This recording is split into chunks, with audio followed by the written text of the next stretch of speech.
you run into Uncle Dale, make sure you touch his power stash for good luck. Steve Stockton from KPNL, how you doing, buddy? Good to have you back. And I think we're caught up there. And let's see, who am I missing here? Brett Lewis is here, everyone, which means we can officially start the show. Hi, Silent Edge. How you doing? Good to have you here. And I think we are officially caught up. Officially. Greg Moyes, how you doing? Oob to Joe's Maine. You've got pickles, buddy.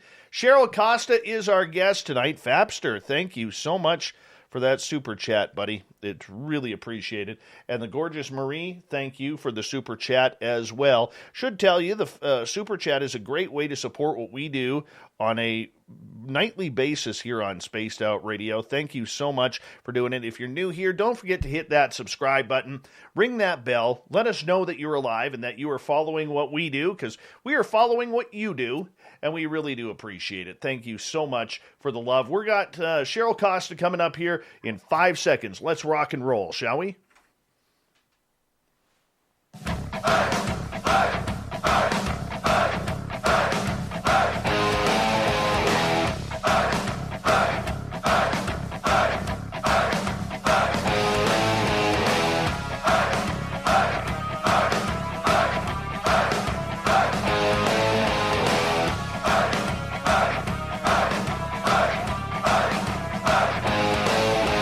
From the mountains of central British Columbia to you listening around the world, this, my friends, is Spaced Out Radio. I am your host, Dave Scott, sitting in the captain's chair of SOR headquarters.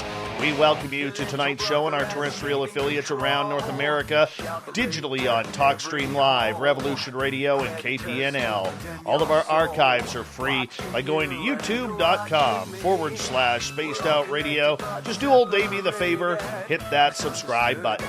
You can follow us on Twitter at Spaced Out Radio and on Instagram at Spaced Out Radio Show. Our website is spacedoutradio.com, where we have a plethora of features for you, including rocking out to Bumblefoot and reading up on Captain Shirk's SOR Newswire. Tonight's show is brought to you by Chive Charities. Help make the world 10% happier by visiting Chive Charities today. You can find them on our website. Oh, we got a good one for you tonight. Cheryl Costa is literally one of the best out there right now when it comes to anything when researching UFOs. She's located in upstate New York. She first saw her first UFO at the age of 12. She's a military veteran. She's a retired information security professional from the aerospace industry, and Cheryl's been a speaker at the International UFO Congress, as well as MUFON Symposiums and conferences all over North America. And she is so good, in 2018, she won Researcher of the Year by the IUFOC, an accomplishment that not very many have ever won, and we are so proud that she is a friend of Spaced Out Radio. And, you know, with June 25th coming up very, very quickly here, Cheryl, I don't think there's a better time to have someone of your stature on this show. Thank you so much for joining us to talk UFOs with us tonight. Hey, it's the right season to do this. We've been waiting for this for a long time.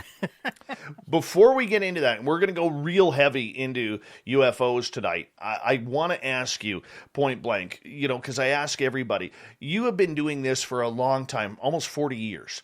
And, you know, for someone to put that much time, energy into it, you and your lovely wife have been at the forefront of statistics and studies and everything. Why have you put in the energy for so long into this very highly controversial subject?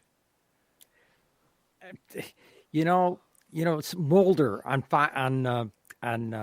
X-Files used to say the truth is out there. Okay, well, as a journalist, I wanted to get the truth out to where people can see it.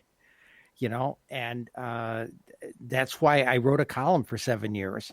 And research we do now is just a different way of presenting this stuff and saying, "Hey, here it is." I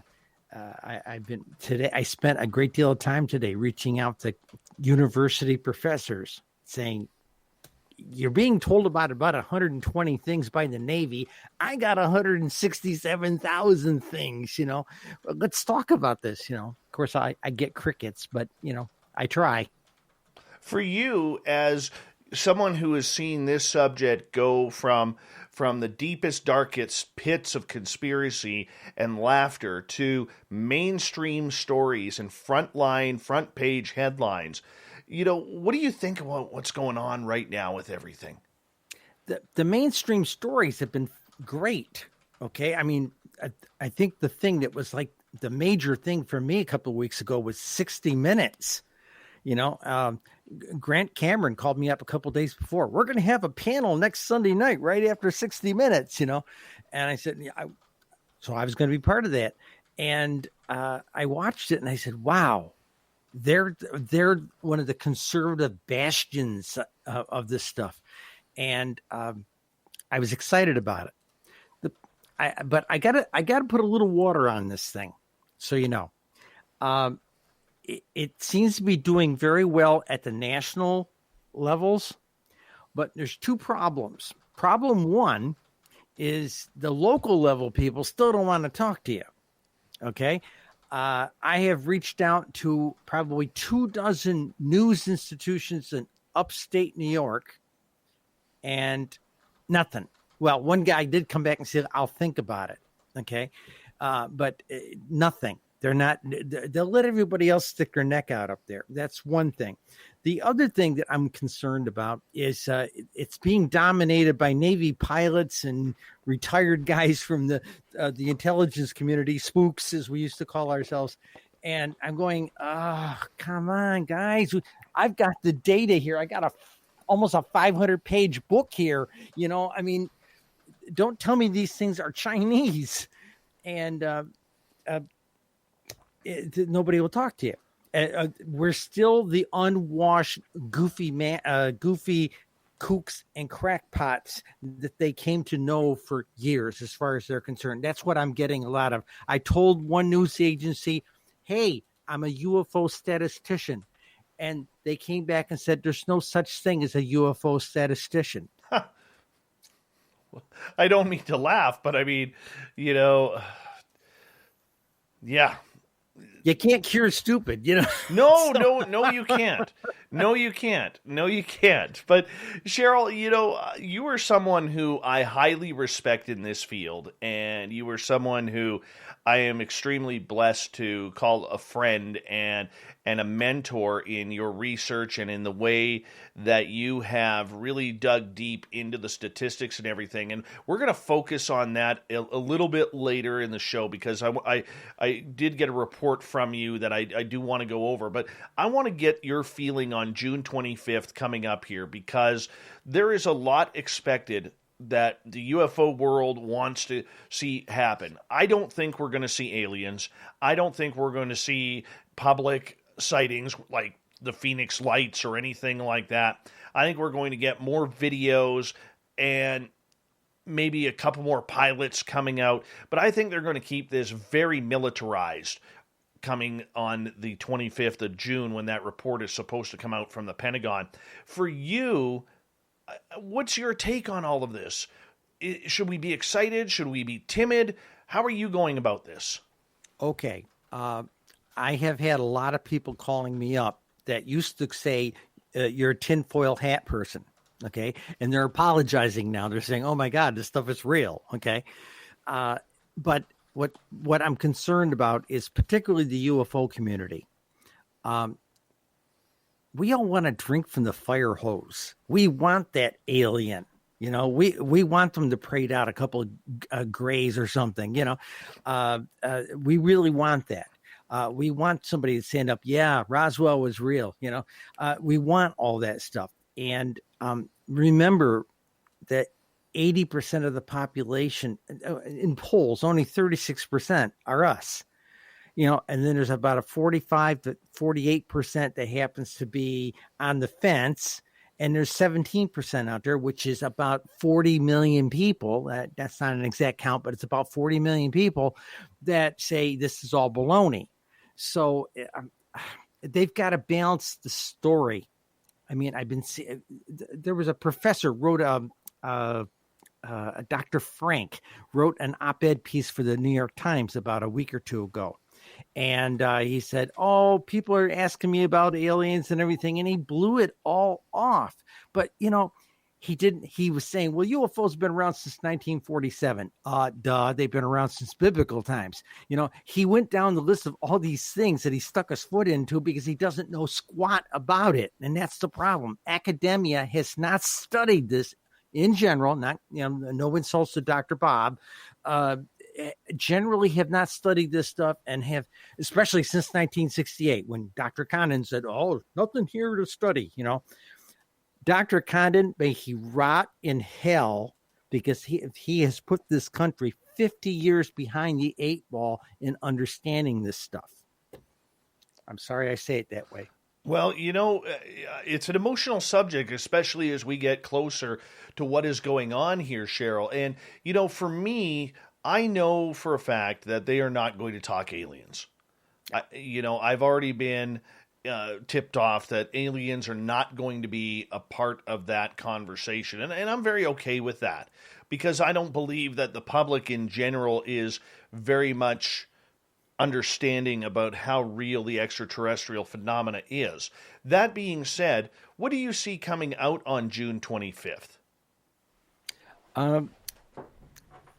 That little leaked story that was in the New York Times the other day kind of suggested it. It's going to be, hey, we had 120 of these things around our fleets and bases and everything. Well, Lou Elizondo told you that stuff a few years ago. He didn't give you the numbers, but he said they loiter around our high technology, the fleets and our most advanced bases. But most bases in the United States are not advanced. A lot of them got decommissioned to reserve and National Guard kind of bases after the Cold War in the early 90s.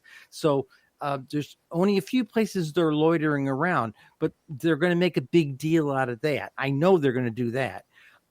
They might come clean with some more material. Former not defense secretary, but defense intelligence guy, Radcliffe, he came out recently. He was on Fox about a month ago, and he said that they were working very hard to declassify this stuff. Well, declassifying stuff is a process, and it's difficult, and it's time consuming. Okay. You just don't have some lead officer come in there and put a red mark across it and say it's declassified now. It doesn't work like that. They have committees and things. So they've been working very hard. That 6-month window, I've been more afraid of, that they're going to come out on the 25th and said, we need another 6 months. I lived in D.C. for 30 years. That's more their style. You know what? I can see it being postponed. I really can. And I'll tell you why, at least my opinion of it. There is 70 years of secret since Roswell that they still have to figure how to cover up. They don't want to answer questions about Roswell or the Marfa Lights or Kecksburg or the Phoenix Lights or anything like that. They want to keep this, in my opinion, so military that there is no moving one way or another. And, when we still see the media, is it Russia? Is it China? They have the perfect narrative right there to keep it quiet. Which narrative do you think that they are going to go on? Are they going to go with it's strictly military, or do you see them going down the road of it's Russia, it's China? That's the goofy thing. April 4th, 1952, Truman said they're not manufactured on this by any nation on this world. Okay, our military's been telling us this stuff for 70 years. They're real. Okay, but nobody pays attention. I guess they're expecting it to come out from somebody, a high figurehead. It's always some general or somebody who tells you this stuff, an astronaut or something. But most people don't hear it. The thing I'm worried about is the way they look at it with Russia and China. They're going to start touting out they got hypersonic weapons, Well, yeah, okay, that's their way of explaining the fact that these things are traveling at 20 times the speed of sound or something like that, and stop on a dime or something, and they forget also this other 70 or 80 years worth of stuff where ET whoever it is doing it is flying circles around everything we've had in the air for 70 years, and they're still doing it, So for them to sit there and say, and I criticize Lou Alessandro on this point, he's saying, maybe somebody has leapfrogged the next generation of aerospace technology. Perhaps somebody has, but remember what. I can't remember the guy's name, and I work for Lockheed. I don't remember the guy's name. He said, we've got stuff in the desert that's the next 40 years of aviation. So, yeah, there's all that development out there, but are they going to tell us about all this stuff? Are they going to tout out aliens? I don't know, because the way what was leaked doesn't address the last 70 years of this stuff. And it's been going on for a long time, as we all know. Yeah, and that's the big one for me is we don't know, and they're not going to tell us about the toys that are happening. They're not going to tell us about what they have, what's ours, what's not. The secrets that they have to claim right now is impossible for them to come out with a clean report. It's very tough. How are they supposed to do that and maintain a level of secrecy along with, what they call national security? Yeah. Okay. There was a thing told to me many years ago when I was writing my newspaper column on UFOs, and a very learned person, I want to say it was Stanton Friedman, but I'm not positive. I don't remember who it was that was telling me this, but it was somebody his kind of stature. He said it was sort of like, the husband comes to his wife and said, honey, I had an affair. I apologize. And she looks back at him and say, thank you for your honesty. What else have you been lying to me about? And that's what this has been. 70 years. What else have you been lying to us about? Okay. And are they going to come clean about all that stuff? I mean, I understand when Roswell happened, it was only 10 years before they had Orson Welles scared half the country with his radio program. The Martians are coming. People were taking their kids in the backyard and were waiting to shoot them if the Martians showed up.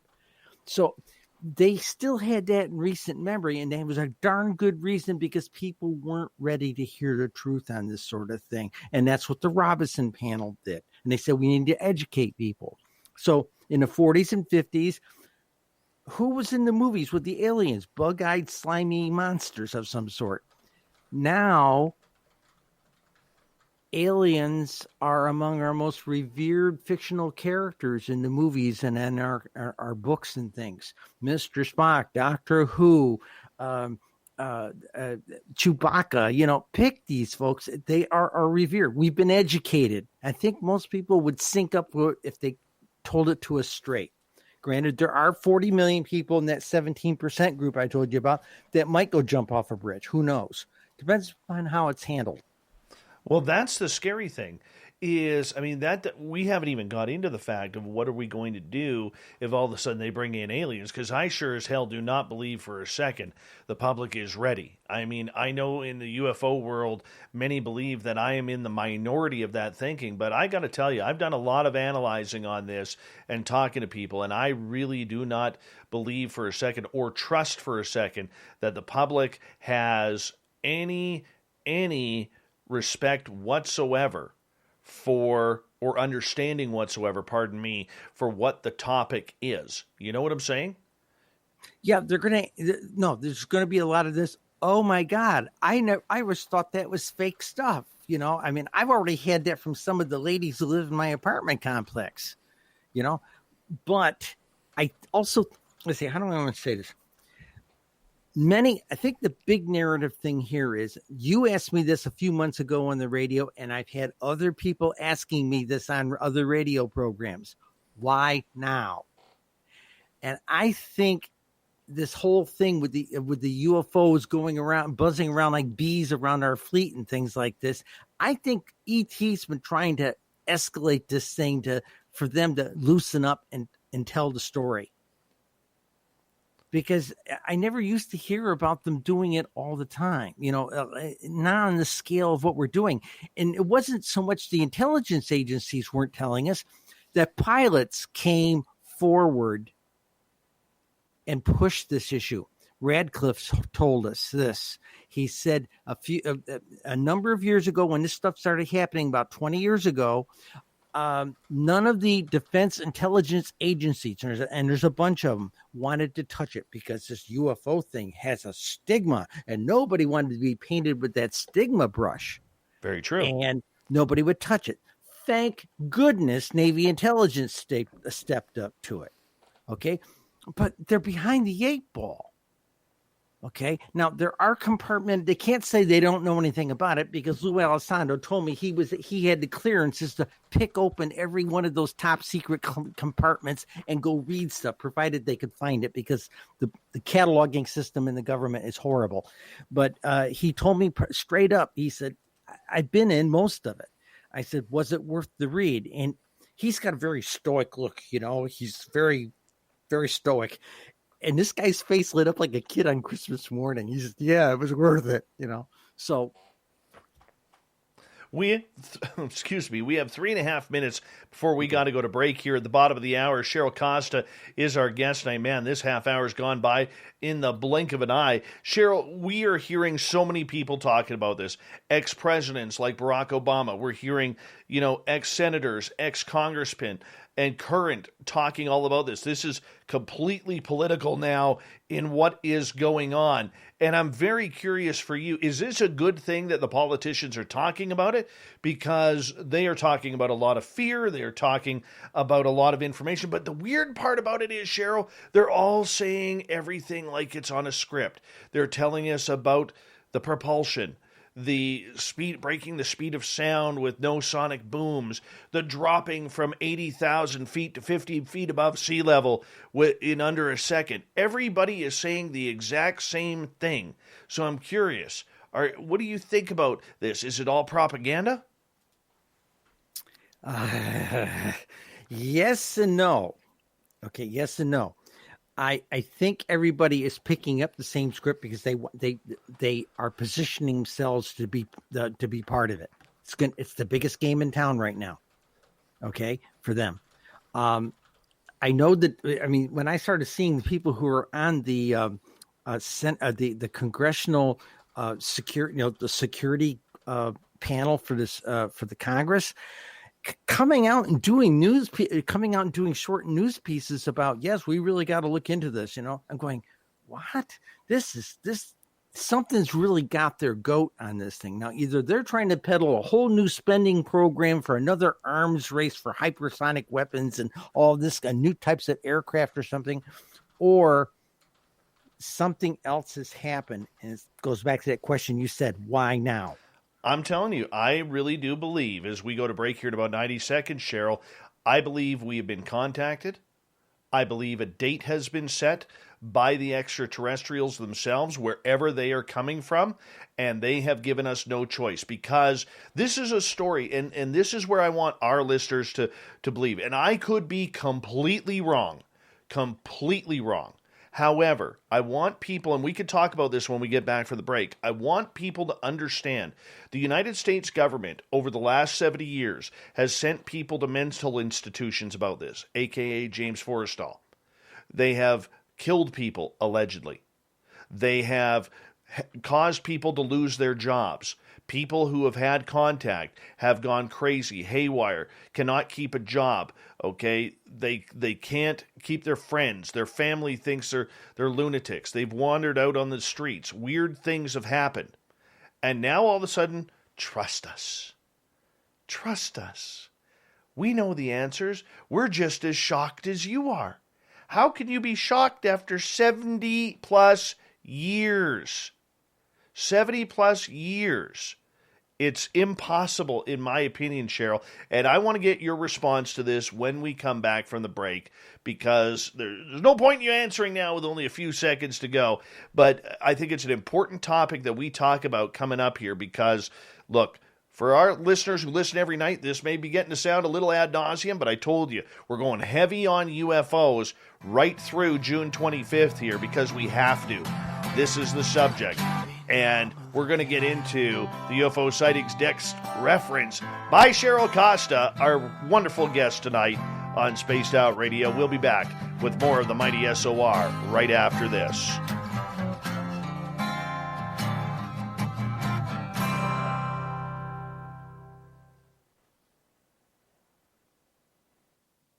All right, we're clear. Just a reminder, our YouTube audience and Twitch audience and Spreaker audience can hear us. Okay, that's fine. Yeah. I won't put out my ATM PIN number or anything. I don't blame you. Big thank you to Madison for the super chat. Thank you so much. Let's see who else has joined us since then. And let's see here. Brian Bowden, welcome back to the show. And I know you're probably going to do a podcast on this. That'll be number, 4,286 running simultaneously. Ross Lambda, welcome back, buddy. Disciple Will, good to see you. Usagi, how are you? Good to have you back here. Thank you so much for coming on in.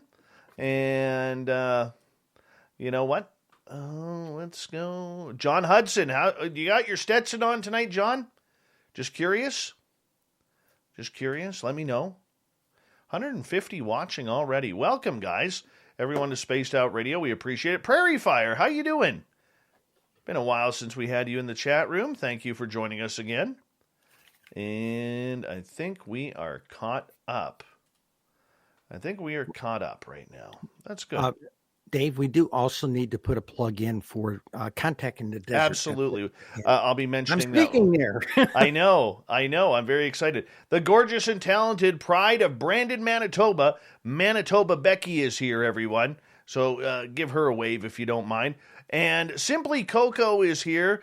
Yes, she is our own master of wine tasters. Simply Coco, please put in the chat room what we are tasting tonight for the show. We'd appreciate that. Much love to you. We haven't seen you in a few days, so it's good to see you back. And I think we're caught up. Now. I got nothing more. That's okay. I meant to tell you, I love that picture you put up about a month ago where it was 85 degrees one day and it was snowing the next. I know. It was so... Simply Coco is on Merlot tonight, everyone. Merlot. Very nice. Thank you, Simply Coco, for the update. This is why we love her around here. We always get a wine update. Always. Yeah, that was weird because like the day before it was like 84 degrees here, Fahrenheit. And the next day it was like 32 degrees and snowing. And I was like, you got to be kidding me right now. Like, come on. Even today was chilly out there as well. And it was, I don't like it. Don't like when that happens.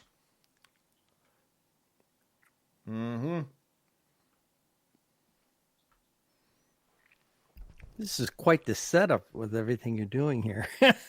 Where, in my studio? Yeah, with the different streams here, the YouTube stream and all this stuff. Oh yeah, this is great. Yeah, no, it's awesome. And that's why I got a jacket on tonight. I'm cold, but I do have my Spaced Out Radio You Got Aliens t-shirt on. Ah, there you go. There will be a new version of that coming out when our new store opens up, when our new website launches. So we're hopefully going to be launching our new website within the next week to two. I know I've said that before, but the guys who are helping build it are filming a documentary right now. What sucks is everybody in the U.S. seems to be going to UFO conferences. And here I am stuck up here. I feel stuck. Honestly. It's driving me nuts. Absolutely nuts. Have they opened up the borders yet? No. No, I didn't think so.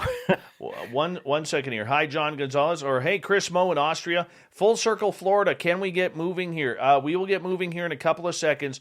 So that tells me you're not very familiar with what we do. And so I'll quickly explain. We are a live radio show, so when we're just BSing here between the music, it's because I have to time out for our radio stations who will play this show, and I got to make sure I hit the commercial breaks at a certain amount of time, so that's why we're a little bit of a different format. I apologize if it's different and it's not what you're used to, but it is something that we have to do, so this way this show could broadcast on terrestrial radio as well. But I do hope that you enjoy it, and I hope you have a fun time with us and stick around in our chat room, because we love new people around here, and we try to be pretty damn good people. That's for sure. We try to. So, yeah. Not a problem, my friend. Thank you for joining us in our chat room, and I hope we did enough to hit that subscribe button. Okay, we're going to get going here in about 15 seconds. Thank you to Murray, to Fabster, to Marie, to UFO Nut, to Dickens ×4, and Madison for the super chats. Thank you to everybody new who has hit that subscribe button, and all the veterans who are tuning into the show. We love you. Here we go.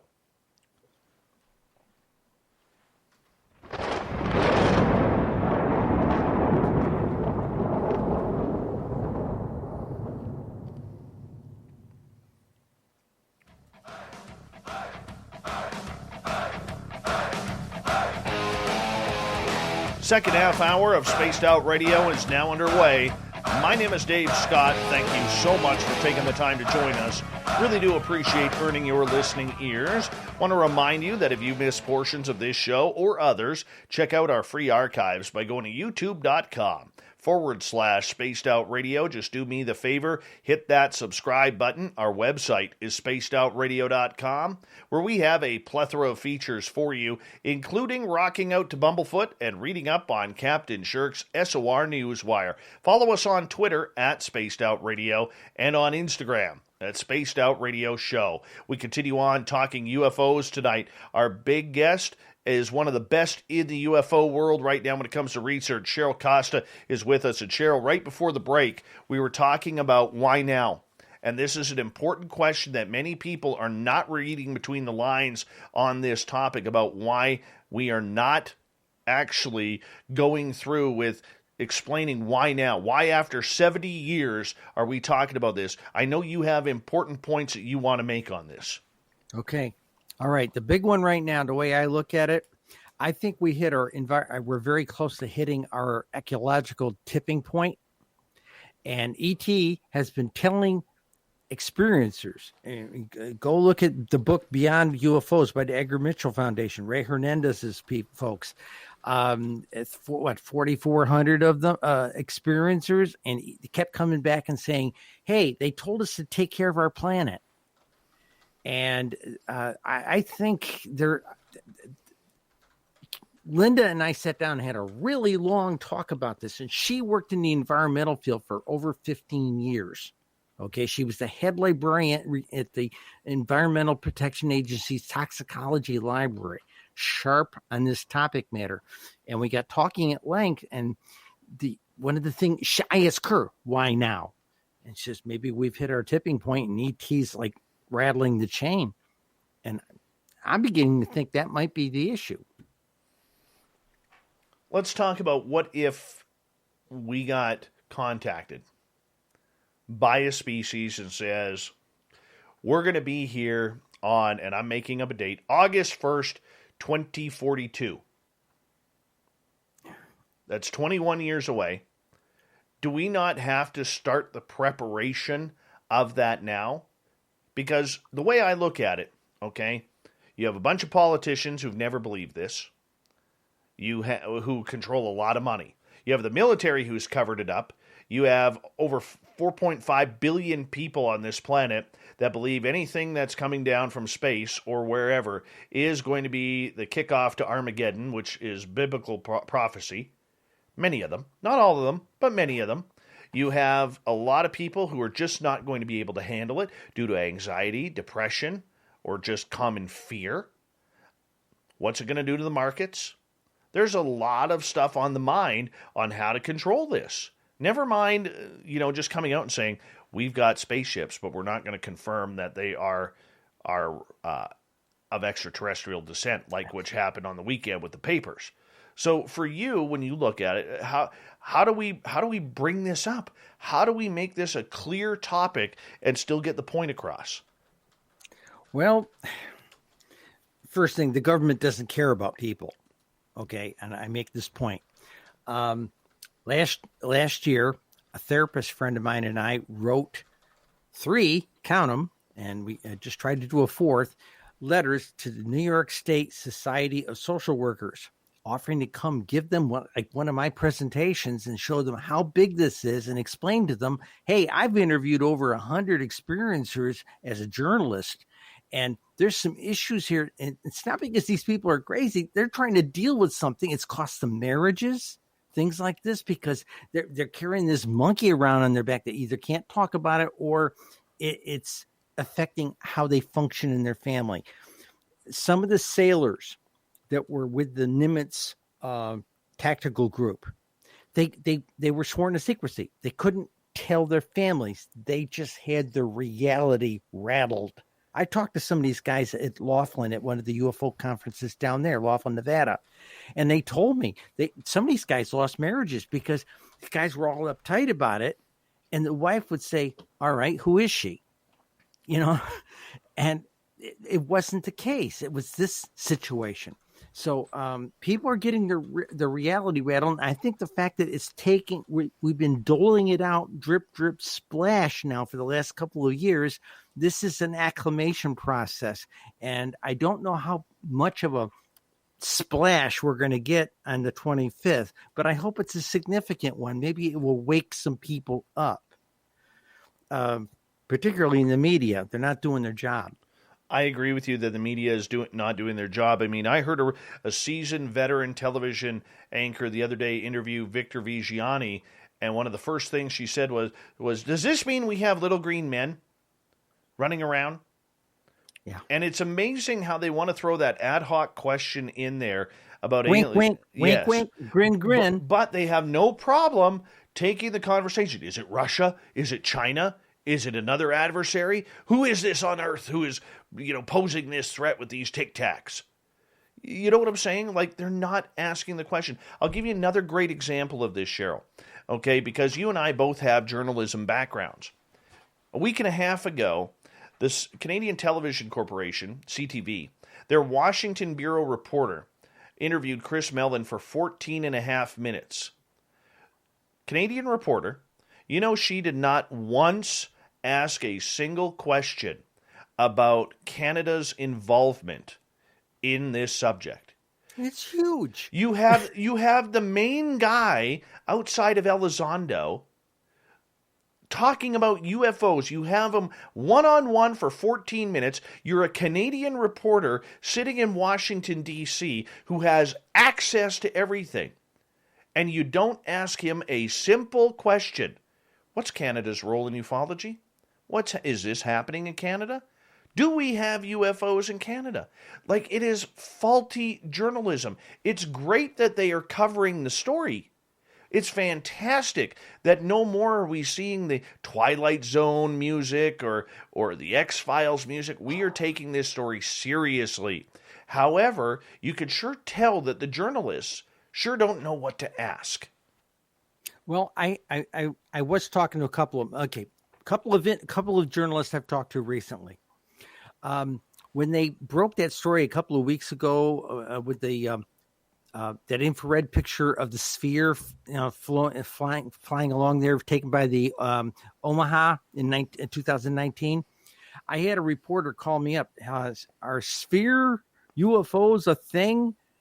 I said, yeah, it's the number 3 silhouette reported over the last 20 years, and there were 17,150 reports. And the guy about fell off his chair. He had another reporter come to me. We're talking, and he says, well, UFOs, there aren't very many of them. We don't hear about them. I said, last 20 years, I've had 3,125 counties report these things, totaling some 20,840 municipalities. You think they're rare? And the guy just sat there and looked at me. It was like trying to explain it to a goldfish. I've got an aquarium here, and I could tell them about it and get the same reaction. So how do we get those journalists to start asking questions, proper questions? They haven't done their homework. They haven't, I've gone to other newspapers up here and said, would you like me to report this for you? Would you like somebody who knows what they're talking about there? Oh, no. no, we got this covered. We can look it up at the National UFO Reporting Center. That doesn't tell me they understand all this stuff. That just tells me they're just going to look up some numbers. You know, that's the problem. There's not a lot of journalists anymore that are anywhere near versed in being able to talk about it. Back with December 17th, back in 2017, I watched some of the morning shows, and there was this one panel. It was on, believe it was on CNN. They had about 8 people in this semicircle on this particular morning show, and they brought this topic matter up. And as they went around the little semicircle of these other reporters, you were getting action. Well, I think maybe if there is life, it's somewhere else, and it's probably microbial life, you know. And it was giggle, wink, wink again. And even CBS, there's a morning show. It's called Sunday Morning on CBS. The same day as the 60 Minutes piece, they did a piece on Sunday Morning, and it was giggle, wink, wink, and they were showing clips from Star Wars and all that kind of thing. And I was going, what are they doing? Doesn't the left hand talk to the right hand in that organization? You know, and so they've got to come a long ways with this stuff. And frankly, I don't think any of them have had enough of a kick in the teeth of a knowledge thing with it to say, wow, maybe I really do need to start reporting this stuff. You know, maybe that's what it is. I don't know. I know the editors I've talked to said, I'm not going to go out on a limb on this thing. I still think it's kooks and crackpots. That's a quote. But the funny part about it is they're the ones who are going to have the egg on their face. Oh, yeah. But I mean, that's all. But on the flip side, that also plays right into the narrative of the government's hands. Oh, yeah. Yeah. You know, remember, okay, this is a woo-woo side of this thing, okay? Yeah. Remember for years we were told, Werner von Braun or somebody told us, oh, they're going to orchestrate a fake invasion someday. Well, this sort of sounds like how they're trying to orchestrate it. Scare the snot out of us that ET's up there and we can't do it. Oh, that's why we established Space Force, you know. You know what people don't realize, and I wrote several articles on this. The reason we established Space Force, and it wasn't Trump who did it. He signed the bill, but he didn't do it. There were congressmen doing it, working on it 5 years before we ever heard about it. Okay. And the deal was, we've got a lot of commercial hardware up there in space, and there is a threat from Russian and Chinese hunter-killer satellites that could take out some of our commercial hardware.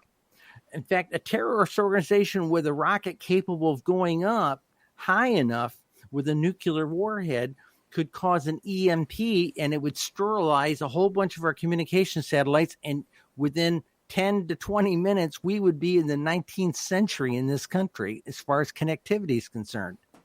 People don't get that, you know. You know what? I want to get to a question here, and normally I don't take questions until hour number 2, but UFO Not has a point here. The why now is still the mystery, and why Corbell, as in Jeremy Corbell, is everywhere. And I just wanted to address this, and Cheryl, get your point. Okay, since before 2017, when the New York Times article came out, there has always been a layout on who would break the stories. So whoever they are, there is a group that is controlling this entire narrative that is never really talked about. All right. Yep. We can assume it includes Robert Bigelow. We can assume it includes Harry Reid. We can assume it includes John Alexander and others who've been on this topic in the Black Projects portion of this subject. All right. So it all started with George Knapp, and that goes back to 1989, whether you believe the story or not, of Bob Lazar. That's where it started. It also started when Robert Bigelow started a company with Bob Lazar. And then we fast forward, because we went on that journey for about 30 years, and then we fast forward to 2017, where I know for a fact that there were reporters like George Knapp who had the New York Times story months before.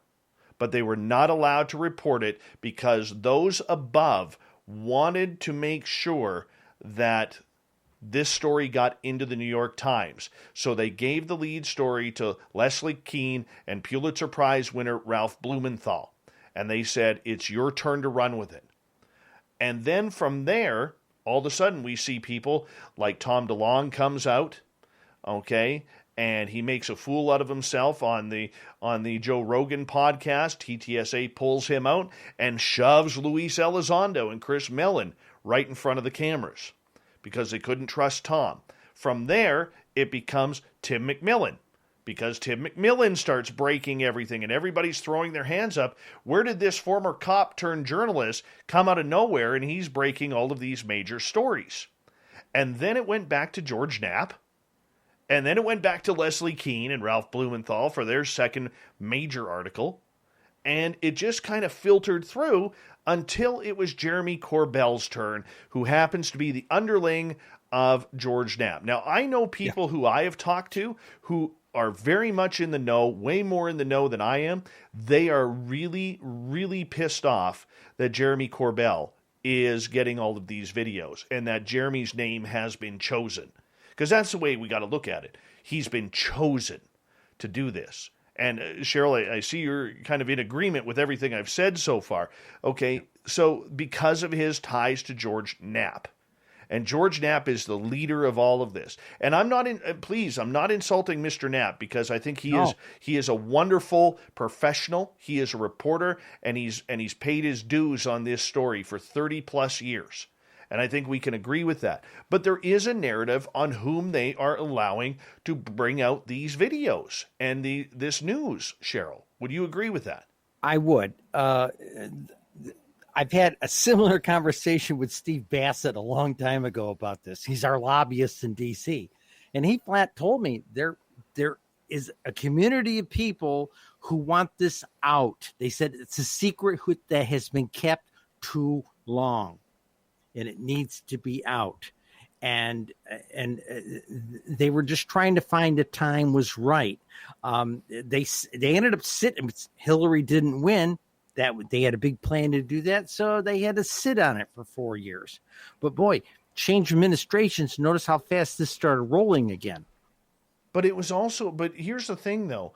You know, whether or not you like Trump or hate Trump, you know, and I hate to bring politics into this, the media ball really got rolling with Trump.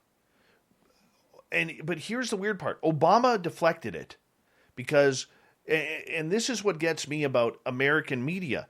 Because we've literally caught President Obama lying on this subject. We've caught him, okay? Yeah. And he can hide behind his NDAs, but the fact is he was lying to the American people, because when he said he looked into it, he said there was nothing there a number of years ago. And all of a sudden he goes on James Corden shows, and now we got aliens. Well, not aliens, but we have spacecraft. And if you watch his body language, I don't know if you saw that interview, because it was the coolest thing. Right at the beginning, he knew the question was coming. So for people who don't know, when you get a president or a former president on the air, all questions have to be verified before they go live on television. So somebody like Jay Leno back in the day, or Johnny Carson, or even today, James Corden, or somebody like that, they just cannot ask a question off the cuff. They have to stick to the script and those questions that are already laid out. So he knew the question was coming. He fumbled and bumbled right at the beginning, and then he went into the narrative script where he was smooth as silk, and then he went fumbling and bumbling again. It was the most interesting thing, you know. But the fact is, in both times he said, "I don't know, Cheryl." Not to you, Cheryl, but he goes, I never knew about this. They never told me." But then he knows verbatim the script of. Go ahead. Okay, back when he was on Jimmy Kimmel, remember Jimmy Kimmel had 4 different presidents on. Okay, and when Obama was on with Jimmy Kimmel, he dithered around and everything, and then he said, "Well, they wouldn't appreciate if I told you what I know." I wrote an article about that one, okay, and I said, whoa, who's pulling his strings, you know? And so yeah, there's a lot to this. Now, did Clinton know? I don't think so. I heard from numerous sources that they stiffed him for whatever reason. But again, I can't confirm it. Well, I mean, but the fact is they're talking about, we got some big name people talking about it. And is that a good thing when you hear President Obama now talking about UFOs? I think it is. But the thing is, I want to hear Bush W say it too. Okay. There's a couple of other people there I'd like to hear say it. There was that allusion towards the end of Trump's term where he was talking with, was it Jared or somebody? And he said, wow, I've heard some very interesting things about Roswell. And I'm going, whoa, now that's telling. How much of a briefing has he had? I don't know. Who knows where they're going with this thing? I'd like to think that this is about ET's jangled our chain. They've shown up. They said, get your people acclimated because we're coming. And people say, well, why are they coming? I got a funny feeling, maybe it's something like, remember that series back in the 80s there, Alien Nation? Somebody's going to show up at a doorstep and we got 200,000 of them in a spaceship and say, can we have a place to live? It might come down to something as simple as that, and they've got to acclimate our culture to some degree.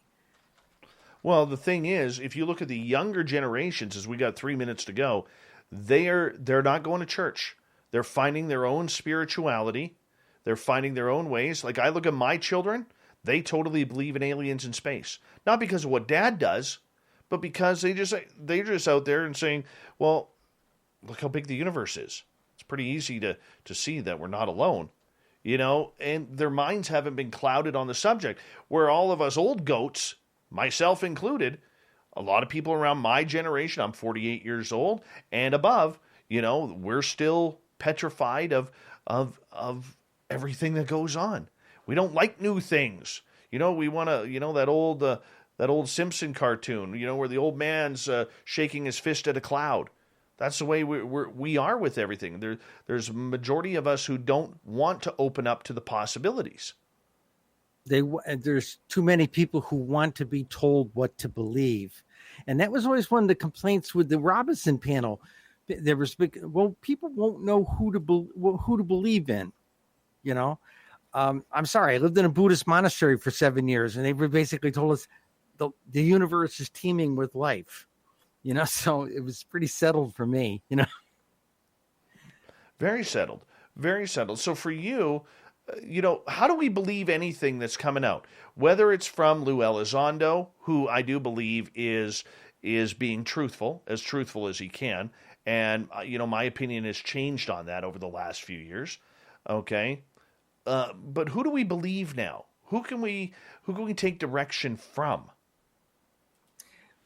I know we're up against break, but okay, real quick story. 2017 MUFON conference, Cherry Hill, New Jersey. I had a little desk at the vendor suite. If you told us your state and your county, we'd print out UFO sightings for the last 15 years. Okay. And Lou and I were having a cup of coffee, and I told him at that time, the UFO sightings were going in the toilet. Everybody knew it. Okay. Pete Davenport was complaining, my God, where have all the sightings gone? Right. And I looked at him and I were talking about that. And I said, well, actually there's 4 shapes that are on the increase. He said, what? And I printed it out for him. I said, this one shape, when it shows up, these other 3 shapes show up with it in higher frequencies, kind of like their support craft. He said, can I keep this? And he folds it up and puts it in his internal pocket. And he has that real stoic, troubled look on his face. So, yeah, maybe somebody's coming, and maybe that's what part of this is. I never got an explanation from him why he was so troubled. Well, we're going to get into a beautiful statistics that you have put up, a summary briefing on UFO sighting reports in the USA 2001 to 2020. And Cheryl Costa, you can be found at Contact in the Desert the same weekend this report comes out, as we will be part of a virtual conference there that they are doing. Man, I wish it was live. I really do wish yeah. it was live. But Contact in the Desert, go to contactinthedesert.com. Make sure you want to check that on out. They are part sponsor of tonight's show. So we'll be back with Cheryl Costa and this great report. We're going to break it all down. We're going to take your questions as well. If you are on in the chat room or wherever you're hanging out, Twitter, StreamYard, Twitch, wherever. Cheryl Costa, hour 2 next.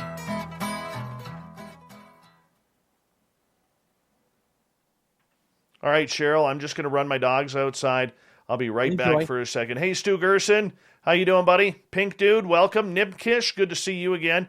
And I'm telling you right now, Dickens, I don't know how I'm not able. You're barely making me hold in my laughter here. I am on pins and needles. You're making me laugh internally, and I just can't show it on the show. But damn it, man, you're pissing me off with that those comments in a good way, not a bad way, in a good way. You're making me laugh internally. Thank you so much for all those super chats. I'll be right back here, guys. Cheryl, I'm just gonna put you to the side there, and I will be right back.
All right, I am back, and I'm throwing stuff all over the place, and lost Cheryl.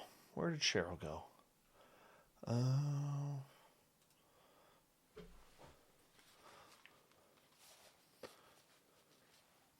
Yeah, that's not nice, Dickens. That's not nice on that one. Come on. Keep it clean, man.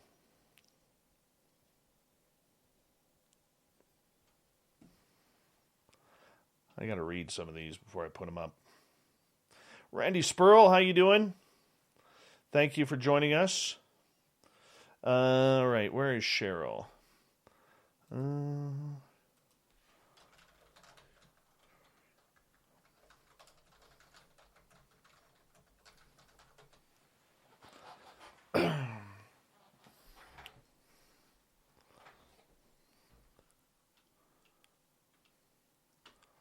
Northern UFOs, how you doing?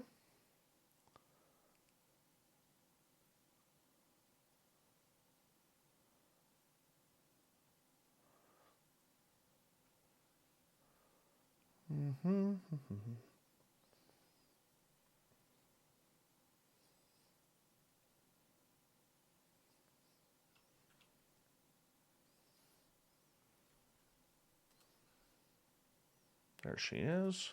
Okay, I had a problem here. Oh, no problem. We got about a minute away. I want to say thank you so much to Dickens, Madison, and UFO Not, Marie, Fapster, and Murray for the awesome super chats. Really do appreciate everything. Hi, Nikki. How you doing? Go Habs, go. We'll give that one there. Thank you to all of our new subscribers of the show. Really do appreciate it. And thank you to all the veterans who are listening to this show and all of our regulars who are in the chat rooms tonight. Whatever chat room or Twitter you may be on, we appreciate you coming on in. And we're going to get going here in about 5 seconds, so stay tuned.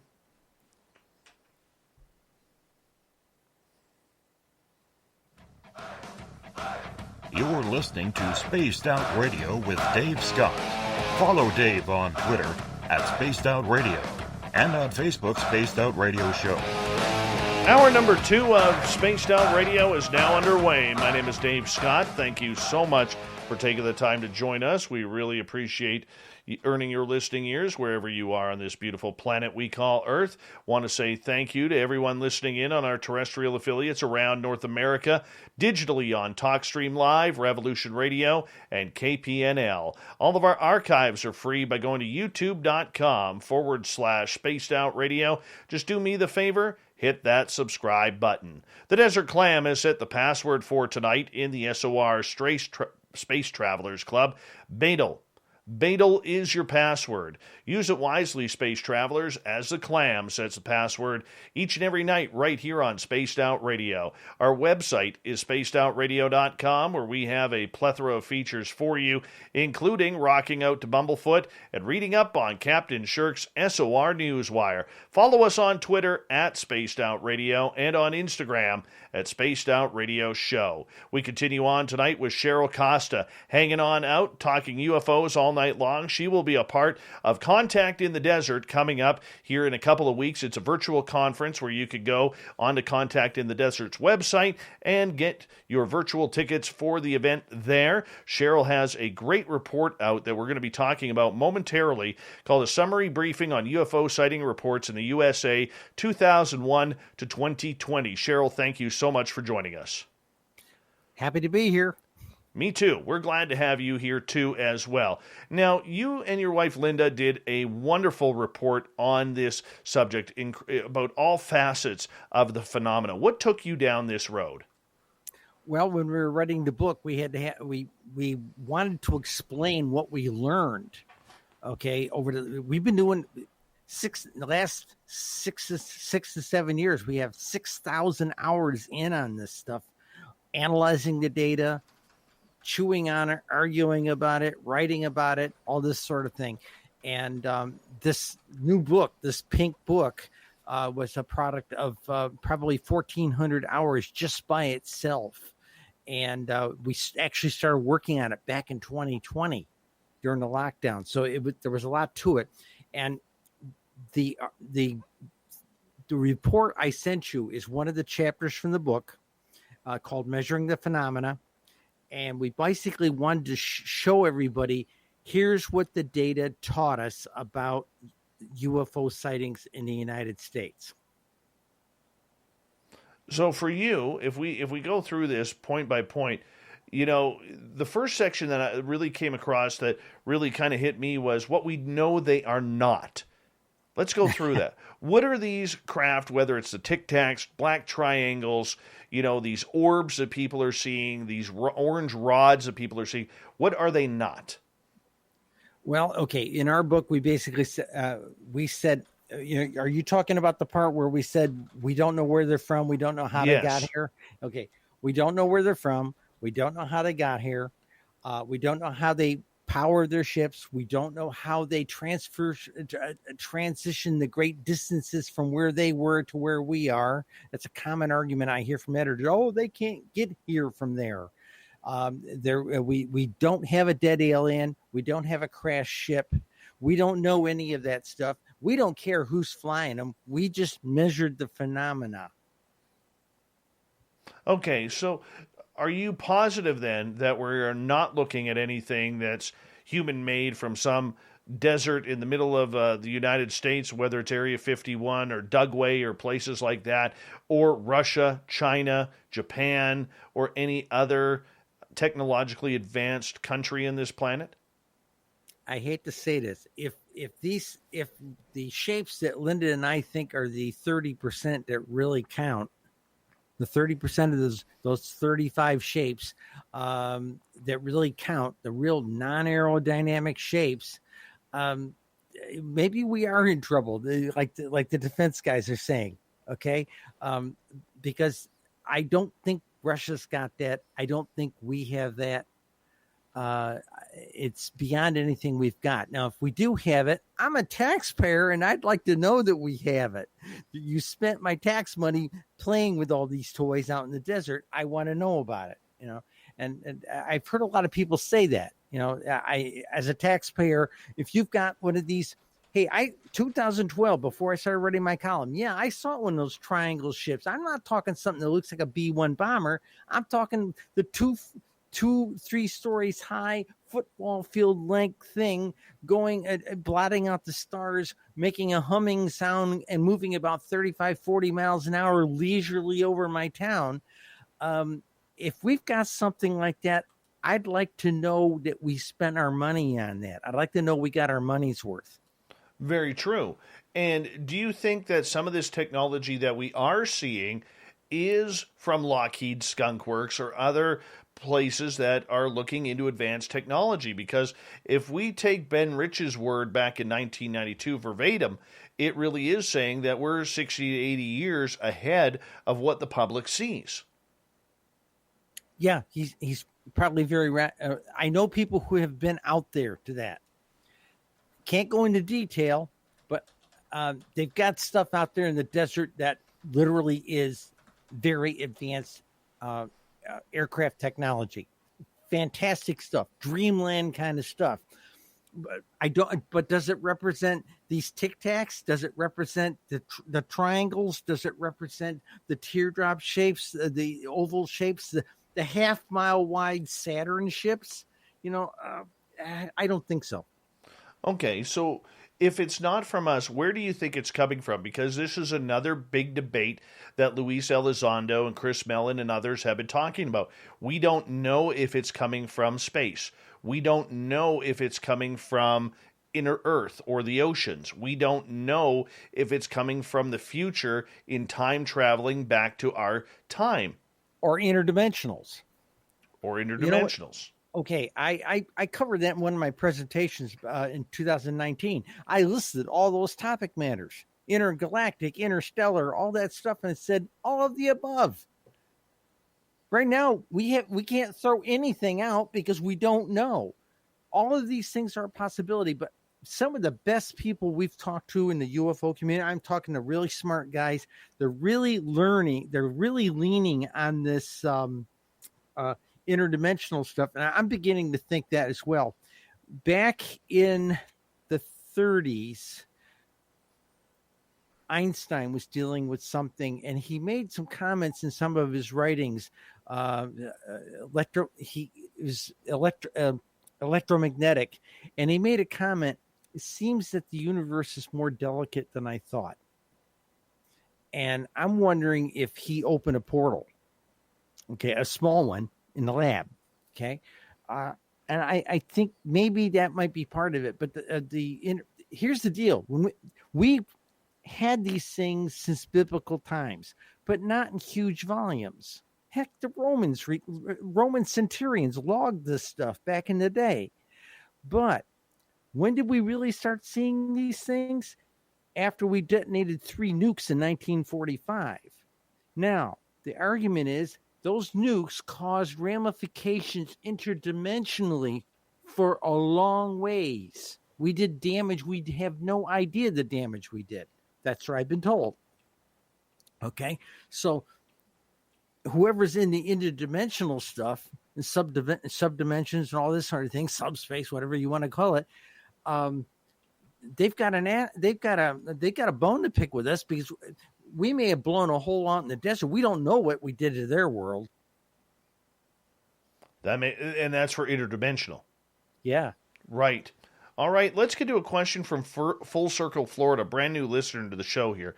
Question for Cheryl. What do you think of Dr. Stephen Greer as a disclosure advocate?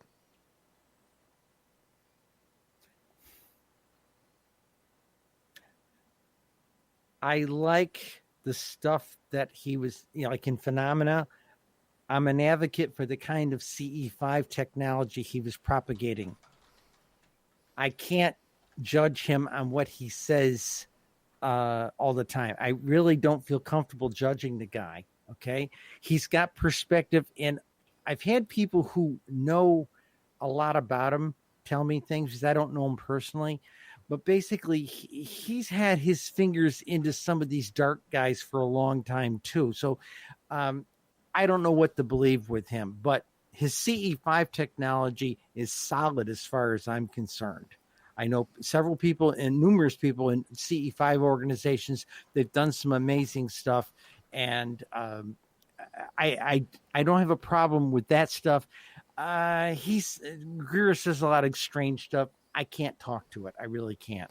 Do you believe the idea about the potentiality for a false flag alien invasion that he is pushing and believes that could be happening right now as we speak? Well, that's that thing I talked about earlier in the show. Von Braun talked about it. Heck, Dolan talked about it. Richard Dolan talked about something like this. Maybe that's it. And maybe the pandemic was a way of softening us up for it. I don't know.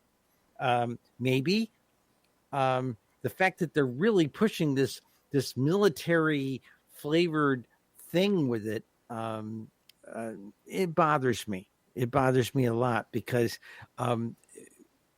everybody who knows anything about them says they're not here. People keep saying to me, "Oh, Cheryl, they're going to invade us." I said, "Oh God, they could have stomped us out in 1561 for goodness sakes." I mean, I don't believe that that's their agenda. I really don't believe that's their agenda. They could have done it a long time ago. They would have done it when our major weapons were bow and arrows and spears, if they wanted to. Yeah, and they were shutting down our nukes out in Montana back in the 60s and 70s. And, oh, by the way, the Air Force neglected to tell Dr. Condon they were shutting down our nukes before he released his little paper in 1968. Funny little thing about that. What else you been lying to us about? All right, well, this leads to Doris's question. Do you think our government will use a hologram on us to scare us into submission? I don't think we got that technology. Not on the scale that people think. No, I don't think we have that technology. That's one big hologram. That's one big hologram. That's a lot of energy. That's a lot of technology to do stuff. I used to work in theater lighting, and that's a lot of technology. I don't think so. I think that's that goes right along the same thing as the Jewish space lasers. I don't think the technology's out there for it. All right. You know what? I would agree with you on that. I'm not buying the false flag. I am not buying the false flag whatsoever. And I'm just not getting into it. You know what? Let's move on here, because you have gathered a bunch of sightings and reports for the last number of years that you have put together with your wife, Linda, in regards to this beautiful, beautiful report that you put into your latest book. So I'm curious, how did you gather all of these statistics that are out there? Well, first thing we started back in 2016, pulling down data from National UFO Reporting Center, and then we reached out to MUFON and got a dump for a similar window of time. We decided we were also only going to study 21st century sightings, okay? Because a lot of people came to us and said, why didn't you go back 40 years? We weren't interested. Everybody talks like the 40s and 50s was the golden age of UFOs. The golden age of UFOs is right now, the last 20 years, okay? I was asked about this, and in this book, one of the things we did was we did go back 40 years. We went back to 1960. I went to both reporting centers, got their data, had to do a lot of crunching with it because their formats don't match up, and I had to do some crunching, got it all set up. And from 1960 to 2000, the total number of sightings was about 13,500, something like that, an average of about 350 a year. Okay. In 2001, we had 3,500 in a year.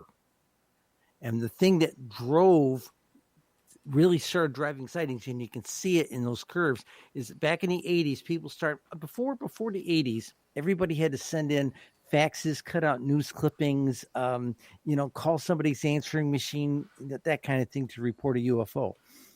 In the 80s, we started having CompuServe, America Online. People started having some connectivity, and that helped things.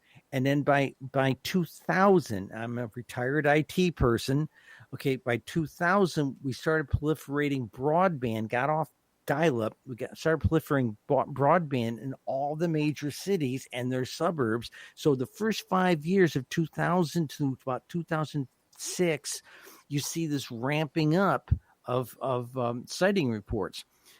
Broadband for UFO reporting has been like the printing press for everything else. It has given us an ability to easily report things. And one of the things we say in the book, one of the drivers among the major other drivers is access to broadband. And there are states that don't, like the rural states, like they're talking about infrastructure bills to do a TVA kind of project to get broadband out into the rural areas and rural areas of states. That's going to be a major driver. If that happens, if we get broadband in rural areas, we're going to see those states that don't seem to have a lot, like the Dakotas and like that seem not to have a whole lot of sightings. They do have a lot of sightings, but they don't have an easy way to report them.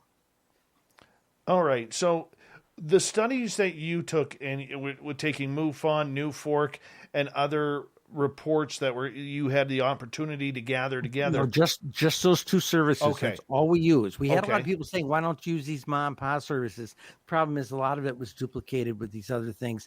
And we just said, let's just stay with the two majors here. Okay. Did you notice any patterns? Because I love patterns. Were there any patterns going from, say, the type of UFOs that were being seen? Like in one decade, it was more black triangles. In the next decade, it was more flying saucers. Did you see any of those types? Yeah, we did. If I ran a report on strictly triangles, there was a specific certain years they dominated. Okay. Different other shapes. And one of the things I had to talk with George Knapp about this, he was asking me about shapes. And I said, hey, did you know some of them have seasons? What? And seasons. Yes. Some of them only around in the summertime. Some of them peak up in the fall. Some of them peak up in the wintertime. Okay. There are seasons for some of these shapes. And for the pundits out here, particularly in academia, it's all just noise, random kooks, nuts, and pots. I've got an awful lot of patterns. One of the things we did in this book, we did all 33 shapes. Okay, we did all 33 shapes, and we printed a single page for every shape, and we had the yearly pattern for 20 years, the monthly patterns for that shape, and the hourly presentation for every single shape. Okay, and we did this for 35 shapes. In fact, we've got so much information now on shapes. After we get done doing a series of state books, we're going to do a 33 episode, or at least a 5 episode with five editions of a book analyzing not states, but shape data. Shape data. The shapes are doing some amazing things. Fireballs. I'll give you an example on fireballs. For about the first 8 years of the 2000s, there was only about 300 or 400 of them sightings reported a year. It got up to around 2011, and they spiked up, and it was high. And it was high up there for a while. And then remember when everything started going in the toilet there around 2013, 14 type of thing. Okay, it came down and it went down in the toilet, and then it's leveled off again for the last 5 years at that 300-400 a year number. I think they're probes. I think the fireballs were nothing but probes. My personal opinion. All right, we've got 3.5 minutes before we have to go to break at the bottom of the hour. Cheryl Costa is with us, and I want to ask a couple of questions here. Doris is asking, does Area 51 have aliens in their ships? Do we retrofit their ships? I have no idea. I know nobody that works there, I have no idea. All right, let's move on. Shark Belly Kelly, welcome to the show. Do you think they'll use Project Bluebeam to fake an invasion? No. No, I don't. How come? For what I've heard about Project Bluebeam, I really don't think it. I don't really think it's a thing to fake an invasion. Did you do anything in your studies about ET abductions? In this series of books, no. We wanted to. In fact, I had Steve Bassett call me up after our first book came out back in 2017. He said, God, could you do something like this for the abductees? The problem was there's no reporting center for the experiencer abductee situation. We tried. And what little bit of a database I did find, I couldn't get him to share it with me. I told him, I just want the incidents. I want dates. I don't need to have the narrative. I don't want anybody's identity. I just need data. And they wouldn't share it with me. There was another thing. They had suggested that I reach out to Whitley Strieber because his wife had tens of thousands of letters sent to them from people, and try to see if we could acquire that information, on an understanding that I'm not going to out anybody, and try and compile it. And can't get Whitley to play ball with me. One more question here. Abe is asking, and we have just over 90 seconds. Cheryl, do you think the Wilson documents are real? Yeah, I do. I do think they're real. People criticize it and everything, but when I read it, it read like any other Navy letter I've ever read. So, I think they're real, or potentially real. I mean, I could be wrong, but it seemed pretty genuine to me. The only thing I didn't like what they said in the Wilson letter, I didn't like the fact they said there was no such thing as abductions. No. I've interviewed over 100 abductees, experiencers when I was doing the newspaper column, and many more since. And no, it's a very real phenomenon. And it seems to be certain. I know I interviewed people where they had it in 3, 4, 5 generations in their family. There's a lot going on. They seem to be tracking certain families. Oh, that's such an interesting concept that they are doing that. It just makes me wonder. I know a couple of families like that. And, as a parent, there's nothing you can do. Nothing you can do. You try and protect your child, and there's nothing you can do. The spouses. I've had the spouses come to me. I can't do a thing. I can't protect my spouse. I've had husbands say this. I've had wives say this to me. I can't protect my spouse. They come, I can't move in bed, and they do something with my spouse.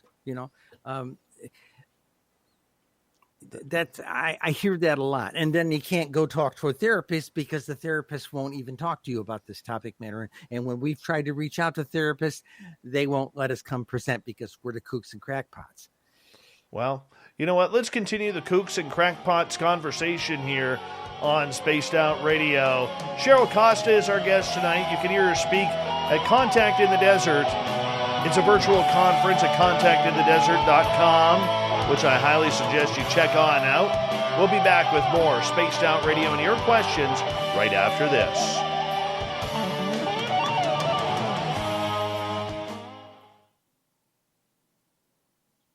I love this question from Justin. Do you think Art Bell knows the answers now? Maybe. I think he knows more than we do. Maybe. Can you imagine if he got up there to the pearly white gates, gets to ask any question, and he's told, you don't have clearance for that answer, for that question? Yeah. Okay. I lived in a Buddhist monastery. Okay. We tend to look at the spiritual consciousness. It's like they talk about in Star Wars. It's the Force, and all the knowledge in the universe is knowable. Mm-hmm. Okay. And Einstein's thought experiments were kind of what we used to do in the monastery to reach out to garner information.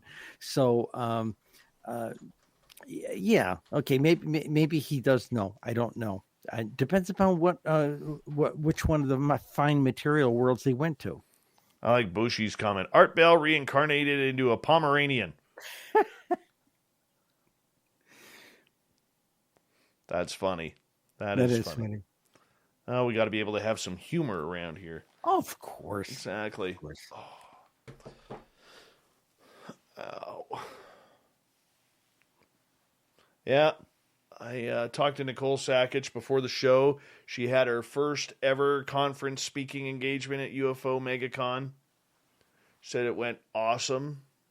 Pissed off because she's we're like buddies, and I didn't get to. Neither me or Grant Cameron could get down there to watch her speak for the first time, and both of us are a little pissed about that. But what do you do? When I did that conference, I was backstage waiting to go talk. I was going to be the first speaker that morning. And I had a little bit of a sore throat, so I was kind of just exercising my voice backstage. And I didn't know the audio guy had the pot up on the control. Mm-hmm. So sometimes I go through some accents. I used to do stage work, okay? So I sit there. I said, my name is Mashenka Petrova. I am former colonel from Soviet Air Force. And I hear it booming through the house. Oh. So I'm going, oh my goodness, and so I had to signal somebody, cut this thing off, but of course, when I went out to introduce, after I was introduced, I went out and greeted the audience. I greeted them in Russian. So, so that why not? Help. Yeah, why not? Привет, Yeah. Don't ask me how I know Russian. Yeah, the only conference I'm supposed to be doing this year, and I just got to get confirmation on it, is one just outside of Toronto. Grant Cameron and I are going to work on it with Ryan Stacey's Tessa, the Experiencer Support Association, is putting it on, and they want to bring both Grant and myself in there to speak in October.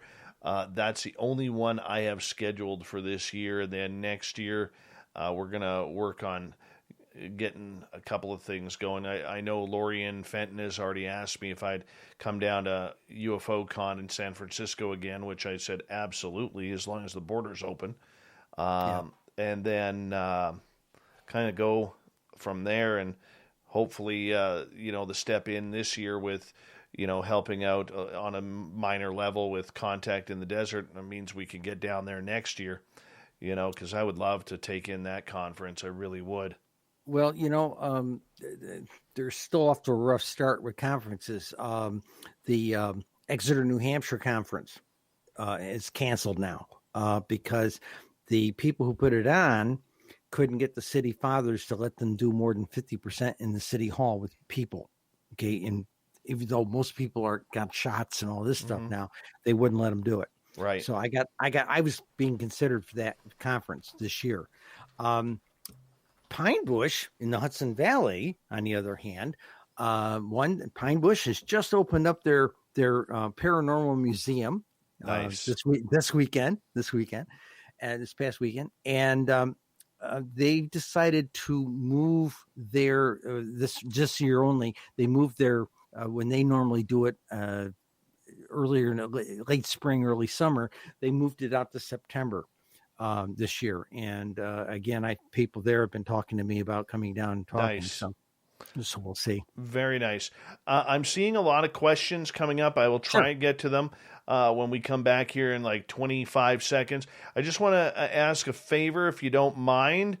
Could you please type your questions in capital letters? They are easier for me to find when I'm scrolling through the chat room that's moving pretty quick here. I would appreciate that. I will try and get them all to Cheryl. Thank you to all the super chatters tonight, especially Dickens. Appreciate that. We're going to get going here in 5 seconds.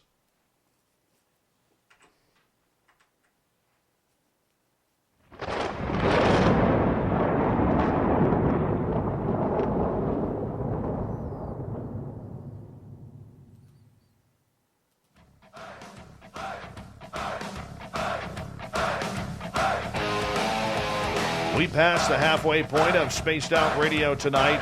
Thank you so much for tuning us in. My name is Dave Scott. Really appreciate earning your listening ears. We want to remind you that if you missed portions of this show or others, check out our free archives by going to youtube.com/Spaced Out Radio. Just do me the favor, hit that subscribe button. Our website is spacedoutradio.com, where we have a plethora of features for you, including rocking out to Bumblefoot and reading up on Captain Shirk's SOR Newswire. Follow us on Twitter at Spaced Out Radio and on Instagram at Spaced Out Radio Show. Coming up with Contact in the Desert in a couple weeks here. It's a virtual conference. Go to contactinthedesert.com. One of the major speakers at this year's event is Cheryl Costa. She is a researcher, an author, a writer, a journalist on all things UFO, and we love having her here. She's a great friend of this show as well. Cheryl, welcome back. Thank you. Couple questions that we have. One question was, do you have a YouTube channel that our listeners can follow? No. A lot of people have done YouTubes of my presentations and things, but I've refrained myself from doing a YouTube channel. I used to be a television producer, so if I can't make it the way I really want to make it, then I'm not going to do it. All right, and your website? Okay, actually, I don't really have my hackers took my website down. Okay, and it's destroyed. So if you're interested in my book, UFO Sightings Desk Reference, the pink book with the UFO on it, go to Amazon. They are exclusively the vendor for this book. Go to Amazon, go to books, search books, and you can type in Cheryl Costa, Cheryl with a C, Costa with a C, and you'll get a list of some books there. There's the white book I did in 2017, and then there is the pink book, which is what's available right now. And this is like 430 pages of the coolest data. Wonderful. I got a question from Aaron here to start off this half hour. Cheryl, what's your thoughts on under ocean activities? Oh, that's a favorite topic of mine. We know more about the surface of the moon and the surface of Mars than we know about the bottom of the ocean. Okay, and are there civilizations living down there? I have long thought so. Okay, I'll give you one thing. When we produced our 2017 book, one of the things that came out of it was in New York State, everybody said it was the Hudson Valley was the ground zero for it, and Erie County, Niagara Frontier area. There was the Lake Erie effect. Everybody knew there was tons of UFO sightings out there. And as soon as I put county data to it, suddenly we realized there was a Monroe County, which is essentially the Rochester area, and experienced UFO guys here in New York State saying, my God, we've got a Lake Ontario effect. I did some research about that time and found out that there was, would you believe there is folk tales that talk about a civilization underneath Lake Ontario? Really? Who knew? I didn't know this. And I got this from the Canadian side. I got this from the Canadians. So who knows? One thing I can tell you from when we did New York State, one of the major drivers with UFOs is proximity to large bodies of water, Great Lakes, the oceans, the Gulf, that kind of thing. Major bodies of water. In New York State, it represented 60% of the sightings in New York State were in areas of the state that had lots of water. We're talking the St. Lawrence Seaway. We're talking Lake Erie, Lake Ontario, the Hudson Valley, the Finger Lakes. The water's a deal. Do you think it's an energy source, like a fuel? Again, going back to our interdimensional thinking, I think it is something to do with the water, the pressure. I don't know, something like this. There's something to do with that perhaps makes it easier for them to open a dimensional portal. That, or they're living down there and we just don't see it because they got all kinds of metaphysics shields or something that hide their culture. There have been stories where these things have come out. People on specific Navy ships back in the 40s saw things come out of the thing, fly by real quiet, had portholes in it, and beings were looking out at the sailors, that type of thing. There's been those kinds of reports over the years, So maybe there is a civilization that's living down there, and maybe right now we're seeing all kinds of marine life dying in the oceans. Okay. Jacques Cousteau told us in the mid-'80s the oceans are dying, and we're seeing a lot of this. Hundreds of whales washing up, that type of thing. Maybe the civilization that cohabits this planet, it's been down there for a long time, far more advanced than we are, has had it. Maybe they've stepped up and said, come clean with your people. We all got to live here. Maybe that's the deal. I don't know. B. Hoff is asking, Cheryl, what do you know about mantis beings? Nothing. I mean, mantis mean like praying mantis type. The mantid beings that people claim to see. Yeah. Okay. What little bit I know about it was I used to use it for somebody. They said, "What do these aliens look like?" And what I used to tell them is, imagine Captain Kirk is a 6-foot praying mantis. But that's as much as I know. I don't know much about the insectoids. Right. All right. Doris has a question here. She is asking, do we have a quantum computer that can figure out I'm going to believe that scenarios to get answers from the future? Okay. Now, the commercial industry's made some serious breakthroughs with quantum just in the last couple of weeks. Okay. Somebody that used to work by one of the major army bases outside of Washington, D.C., told me that they indeed had quantum computers up and running. And this was 6-7 years ago. This person shared this with me, and I knew him to be in that kind of field. And he said the biggest problem they have right now with it was certain psychic people came on base. It tripped the computers offline. Okay. And I know certain people who have been abductees, that type of thing, can walk into some major department store, stand in line for 10 people, and as soon as they get to the point of sale cash register, the system goes down. Okay. So, that's with ordinary computers, let alone the quantums, which are really twitchy from what I understand. But that's as much as I know about them. And as a former IT person, gosh, I would love to have one. One more question before we get back to your studies here that you'll be talking about at Contact in the Desert. Jennifer is asking, do you think we'll get our answers on June 25th? The answers the UFO community wants to get? No. The answers maybe the rest of the mundane community out there would like to know the truth. That how many polls have we had that said that 80% of the population in the United States feels the government has been square with us? They want to know. When I was a reporter, I got letters on a regular basis from people in their 70s, 80s, and 90s say, before I die, I want to know, are they real? Okay. So from a compassionate standpoint, tell us the truth, I agree. I can't even say that. Do you want me to go with more audience questions, or do you want to talk about your stats Go more? ahead. I like Okay. these. I like these. All right. Let's get to, I believe this is Andawan. And can UFOs time travel? And if so, did they build the pyramids? And if they could do that, can they control everything? Okay. Couple of weeks ago, I read an archaeological article, and something you didn't know, Dave. I wanted to be an archaeologist when I was in first, second, third grade time frame. And wow.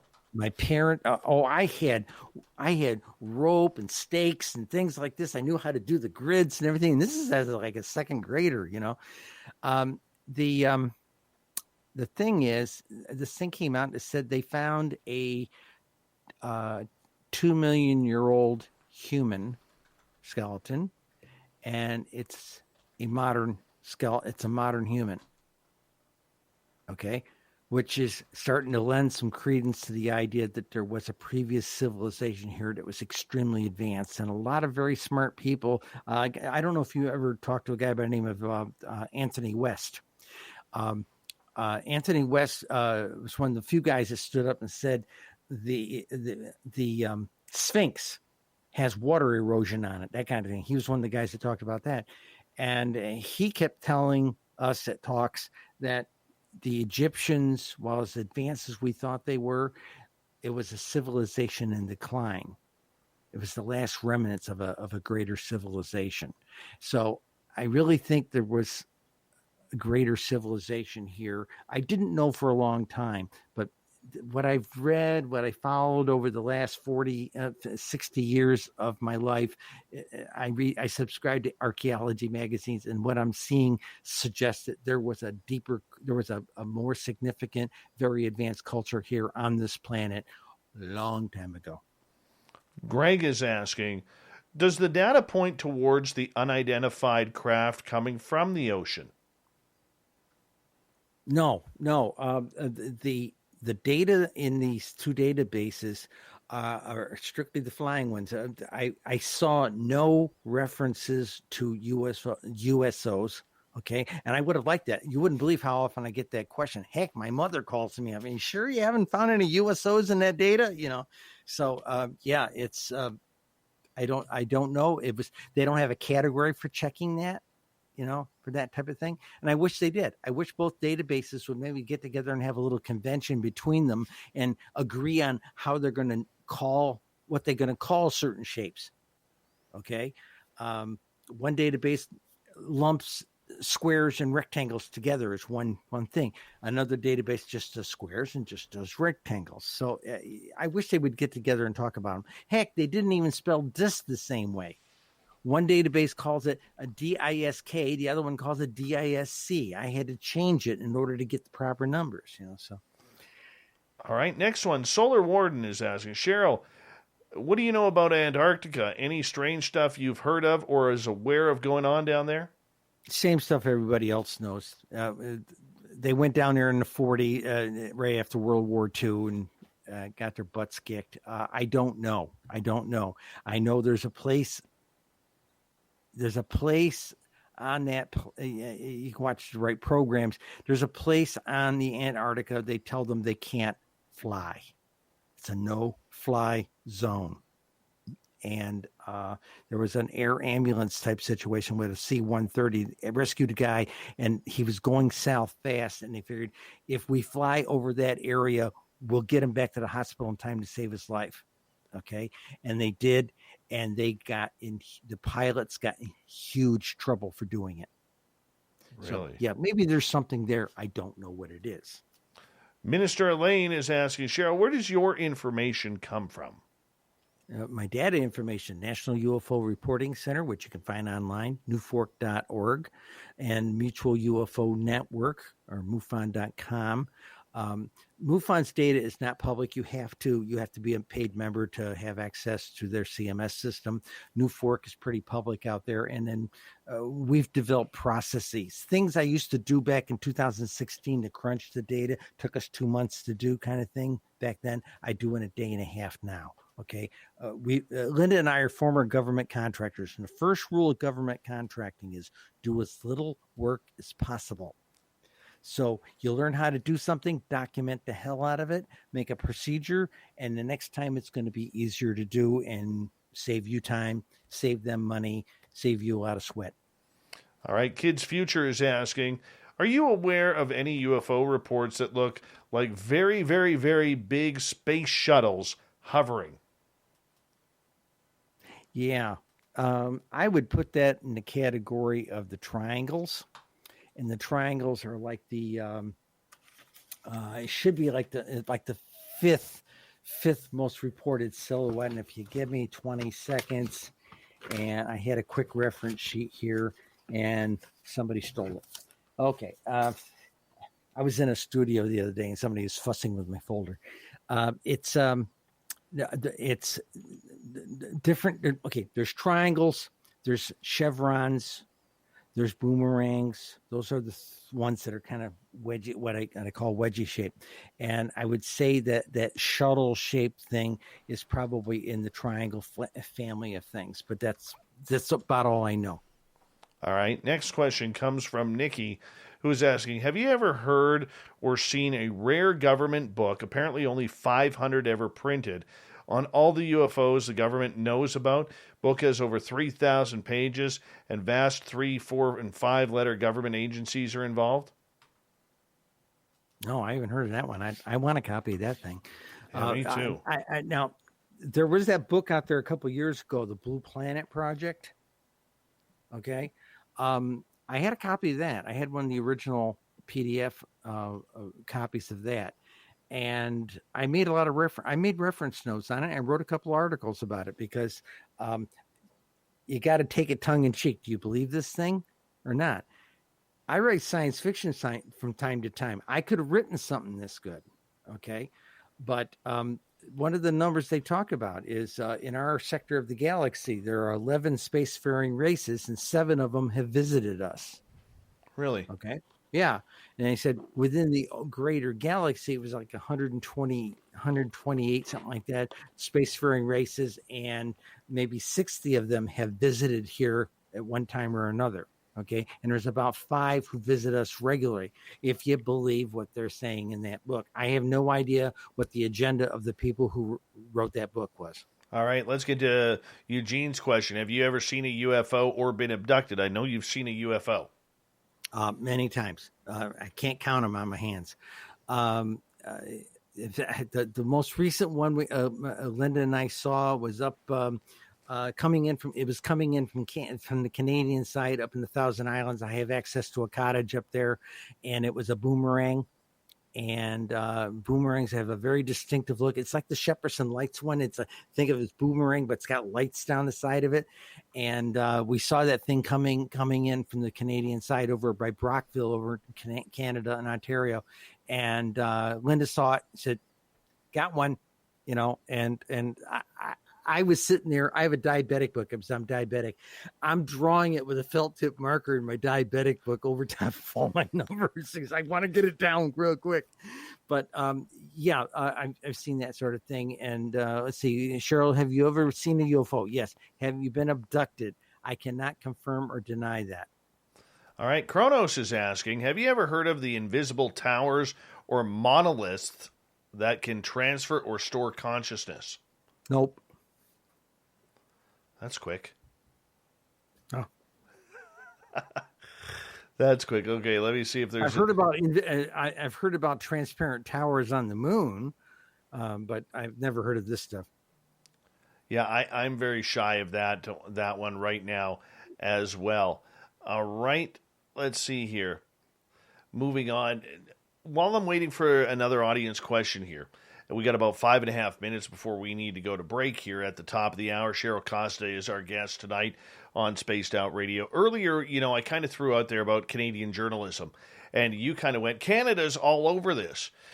Are we going to see a time shortly after this June 25th report where we're going to see a lot of the allied nations to the United States start opening up their vaults on what's happening? I hope so. I really do. we've often thought for the last few years, we were worried. A lot of people were saying, is Putin going to do it first or is it going to happen here? I half expected Putin to do it. I really did. But we'll see what happens. Again, I don't know what the agenda or why now with our people, other than the fact maybe they've been approached by somebody, that type of thing. Or something. Or something, yeah. Can I show you something real quick? Please. People say, like with my book, see how thick this is? Okay, 2 pounds, 0.7, okay? 2.7 pounds. We're already credited with 1 concussion, okay? Nice. But people have asked me, well, what's it take to write a book like that? This is what it takes. This is the rough draft. Okay, this is 5 inches thick. So I just wanted to share that for people who say, hey, maybe I should write a book. That's what it takes. Okay. All right. Let's get to more questions here. Chris Mo Please. in Austria is asking, how should we pick ambassadors for the first Alien Human Conference? We should pick people who know something about it. Demi Lovato. Yeah. There's people out there who know about this topic matter. I'd love to do it. I'd go in a heartbeat. Me too. Now, we've had an exchange program. If you watch Close Encounters of the Third Kind, those 12 people walking around in those red suits, they were exchanged with the Evens there for 10 years, yeah, okay, but they were ambassadors in a sense, but they were all military types, whatever. But that opens up a huge question about the secrecy of this. Is that happening? Right? There are so many secrets, and this is what I love delving into. And yes, it's all conjecture and hyperbole. And I don't get to use hyperbole and conjecture on this show very often. The words, that is. But, I mean, Close Encounters of the Third Kind could be extremely real. Wait a minute. Okay, I was in Vietnam in 71 through 72. In the summer of 71, when just about a month or two after I got there, I was listening to Armed Forces Radio, and they were talking about the Defense Department's going to come clean about UFOs. They're taking a bunch of young filmmakers from USC, and they're going to give them a classified briefing to try and help people. This is almost a quote: help people understand this, so maybe the aliens aren't always presented as monsters. One of the people was Steven Spielberg. One of the people was the guy who did the I'm dropping names George here. Lucas. Lucas is in there. That whole little group of people. The guy who did the Black Stallion. Okay, I can't remember his name, but there was a whole bunch of them who got that clearance. Can't find that news story in the archives of the Associated Press, but I know it was reported because I made notes about it in my diary when I was in Vietnam. So yeah, there were some people who got the briefing and didn't see. Gee whiz, by the middle 70s, didn't we start getting enlightened movies about UFO? Gene Roddenberry. Yeah. Thank you to Solar Warden for that in the chat room. Yes. Hey, I want to ask you, totally off topic, but and thank you for being a veteran of the Vietnam conflict. We really do appreciate your service to the United States of America and all of us in North America for that. And the Cold War, submarine duty. True. Did you ever hear that report out of Vietnam where a B-52 bomber was allegedly shot down or taken down by a UFO? No. I knew about references to enemy helicopters, and the Viet Cong and the North Vietnamese did not have helicopters. So enemy helicopters was always a reference to somebody else.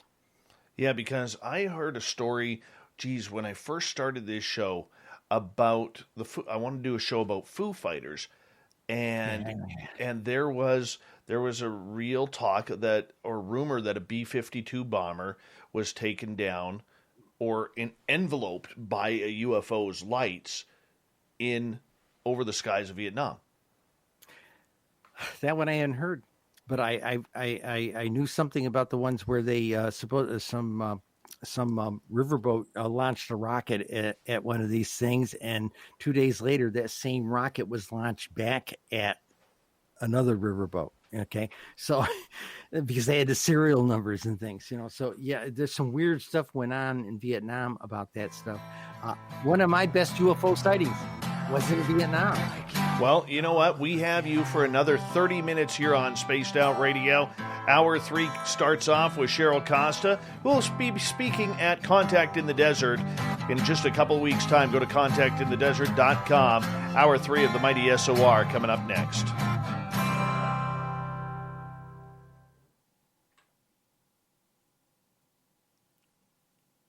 All right, I'm just going to take a quick break here. I'm going to put you in the background. And if you could stay connected, I'll be right back, okay? Okay. All right.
All right, I am back.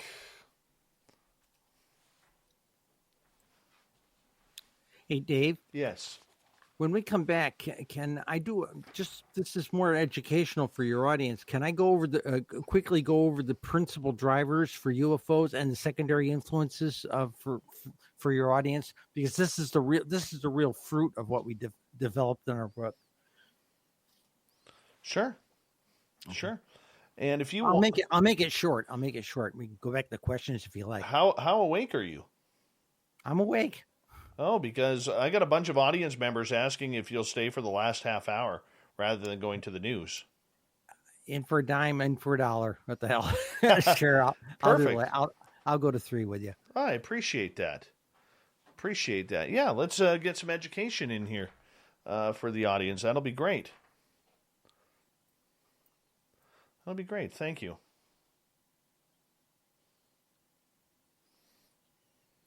Now, you know that briefing I gave you? Yes.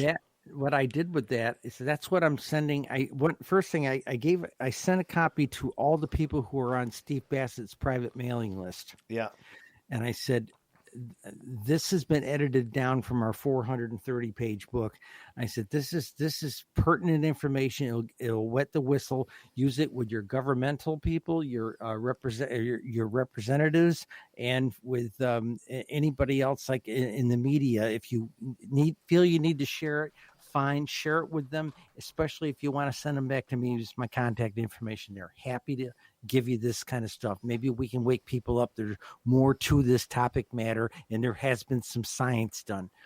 Perfect. And, so that's good. And then I've been sharing it with some I'll get you to college hold on. professors. Go. I'll get you right there. Here we go.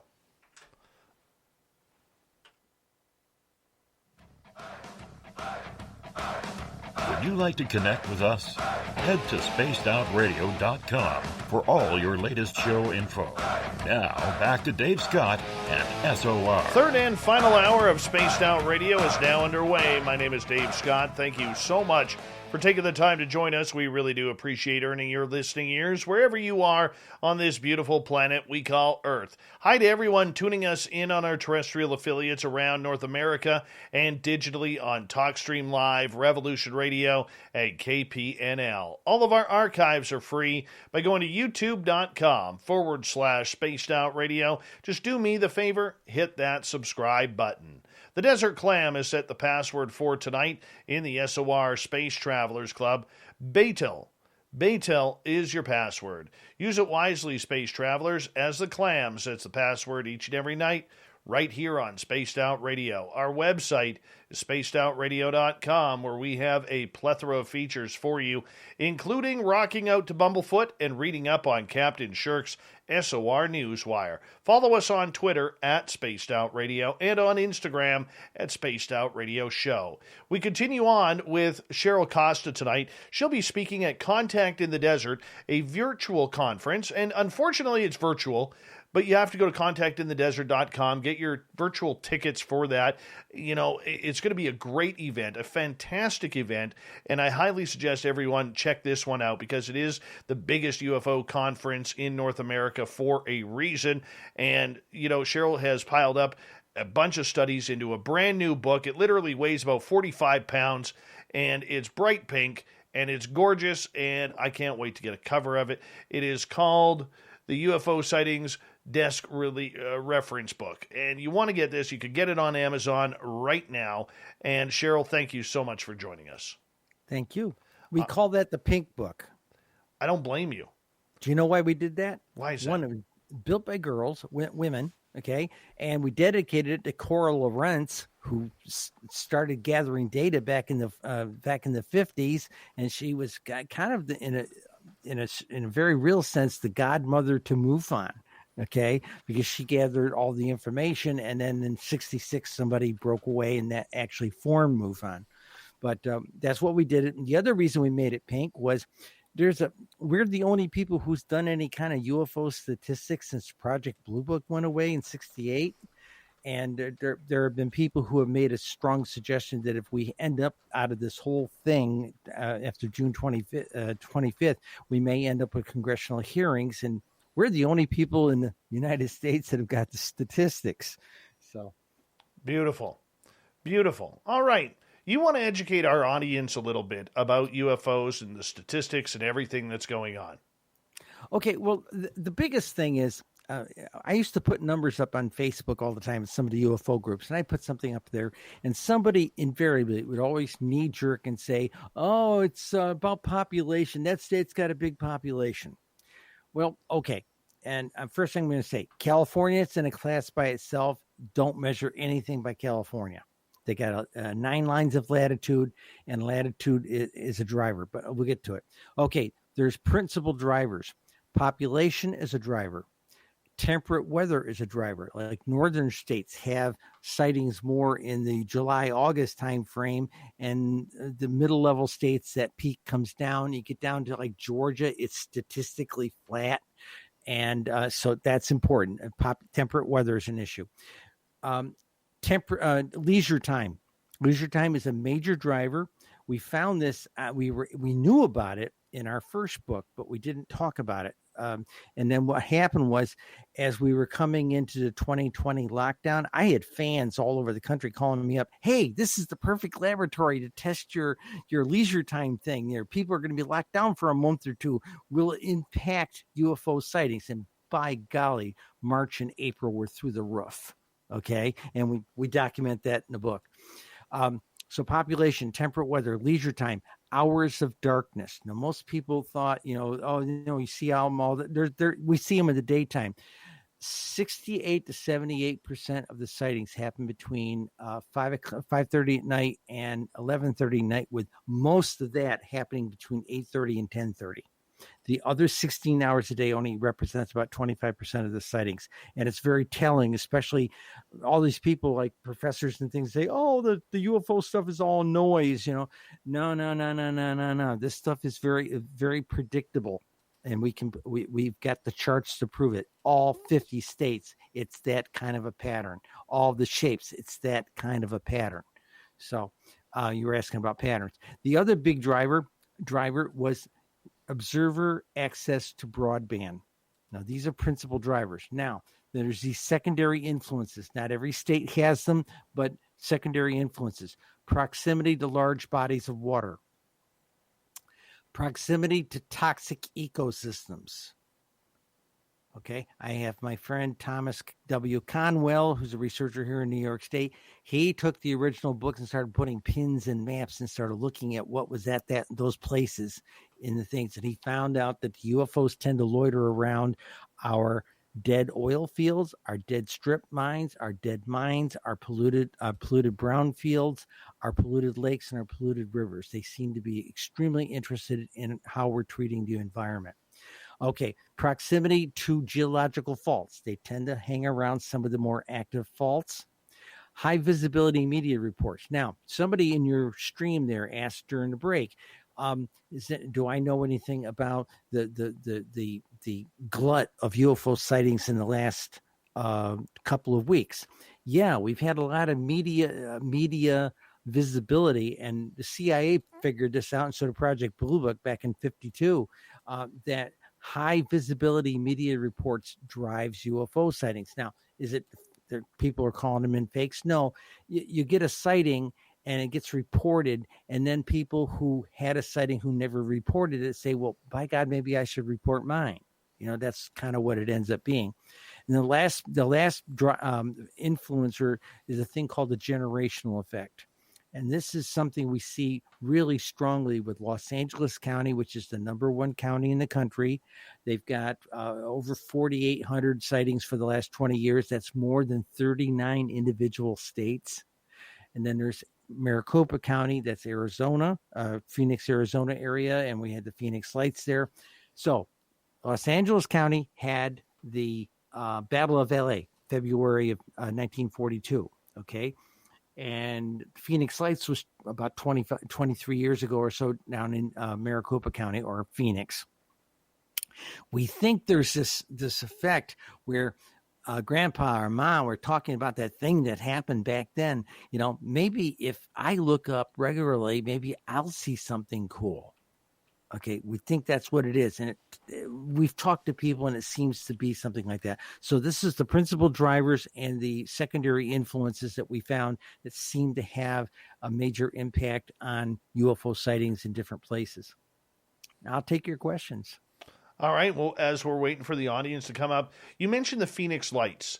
This one, I think, sits at the heart of a lot of disclosure, and one of those stories that I think truly the government is going to really try and not bring up during the June 25th. You know, this was seen by over 60,000 people. It was seen by military officials. The governor, Fife Symington, saw it. To me, this one is, it could be the lucky rabbit's foot of all of this investigation, or it could be the biggest, faux pas in the investigation that we're going to hear. How come we don't hear anybody talking about this? Whether it's Lou Elizondo, whether it's Chris Mellon, whether it's anybody, we only want to hear about, what's happening now, or, finally we're getting people to start bringing up Roswell in this. But to me, the Phoenix Lights is so much more important right now. I think it is. Of course, when that happened, what was it? It was the Air Force stuck their finger in their nose and said, "Oh, we haven't taken reports about UFOs since 1968." Okay, that was their line. Okay, but the government, again, 68, Dr. Condon got it all shut off. His report says nothing of value can be learned by studying these things. So that shut off government funding for government agencies to research this stuff. It shut off the funding, government money for academia to go out and do it. And people, college professors don't go and do things unless they got funding. Okay. And they also, that kind of report basically painted those of us, he quite literally called us true believers and painted the rest of us as kooks, nuts, and crackpots. So suddenly nobody reports them in the newspaper anymore. That quite literally shut it off. So, so here we come along from 1968 to 1997 when they had the Phoenix Lights. There was nobody to tell. There was nobody to report it to. There was nobody to investigate it. And even the mayor, even though he originally was behind it, he ended up having somebody dressed up in a gray alien suit, come out, So they were trying to just poo-poo this. No. These aren't the aliens you're thinking of, No. We need to go back and investigate this thing properly. We do need a lot of good video. There's a lot of good video from that. There's incredible video, and you can't even deny that. You can't even deny the fact that it's happened and or happening. And do you think this is a case that the government doesn't want to talk about because it happened over a major city? Or do you think that they are just shutting up about it because there were so many witnesses? What's your take on it? The government doesn't know. Everybody keeps saying, "Oh, wow, the polls at 80% say the government knows more than they're telling." I have been telling people I don't think they know as much as everybody thinks they know, especially how dumb they seem to be right now. Okay, so I don't think they know. I really don't. These guys like John Alexander and those kind of people that know a lot more about things. That little group, that little fan club of people in there who are bringing it out now, they know. But overall, I mean, the military, they've had 3 generations of turnover in the last 30 years, and since Condon in 68. They shut it off. In fact, the military doesn't even remember the fact that they were the ones who shut this thing off. The Air Force, blame them. They wanted out of the Blue Book business. So it's nuts. Now, when you talk about Phoenix Lights, something we discovered in our statistics, I have a chart that I can print out called a day-by-day chart. I can do it like all 20 years across the top and then go down the side, and it has 365 days. I can look at 20 years by the day. I can also make that chart, filter it so it's only one state. Okay? or I can filter it to one shape. All the sightings in 20 years of one shape. Okay. I've discovered there's 75 to 150 places you've never heard of who had a one-day flap in a state. I will say a state like Indiana, the average is maybe two sightings a week, had one day where they had 25. And later that year, they had another day where they had like 20 on one day, over a month's worth of sightings in one day. I've identified about 75 to 150 places like that. Talk to a television producer. Everybody wants to talk to the UFO experts, right? I pitch television producer after television producer and said, look, we could do a UFO roadshow. We can go to these places and interview people. We throw a presentation at the local VFW or the lodge or something.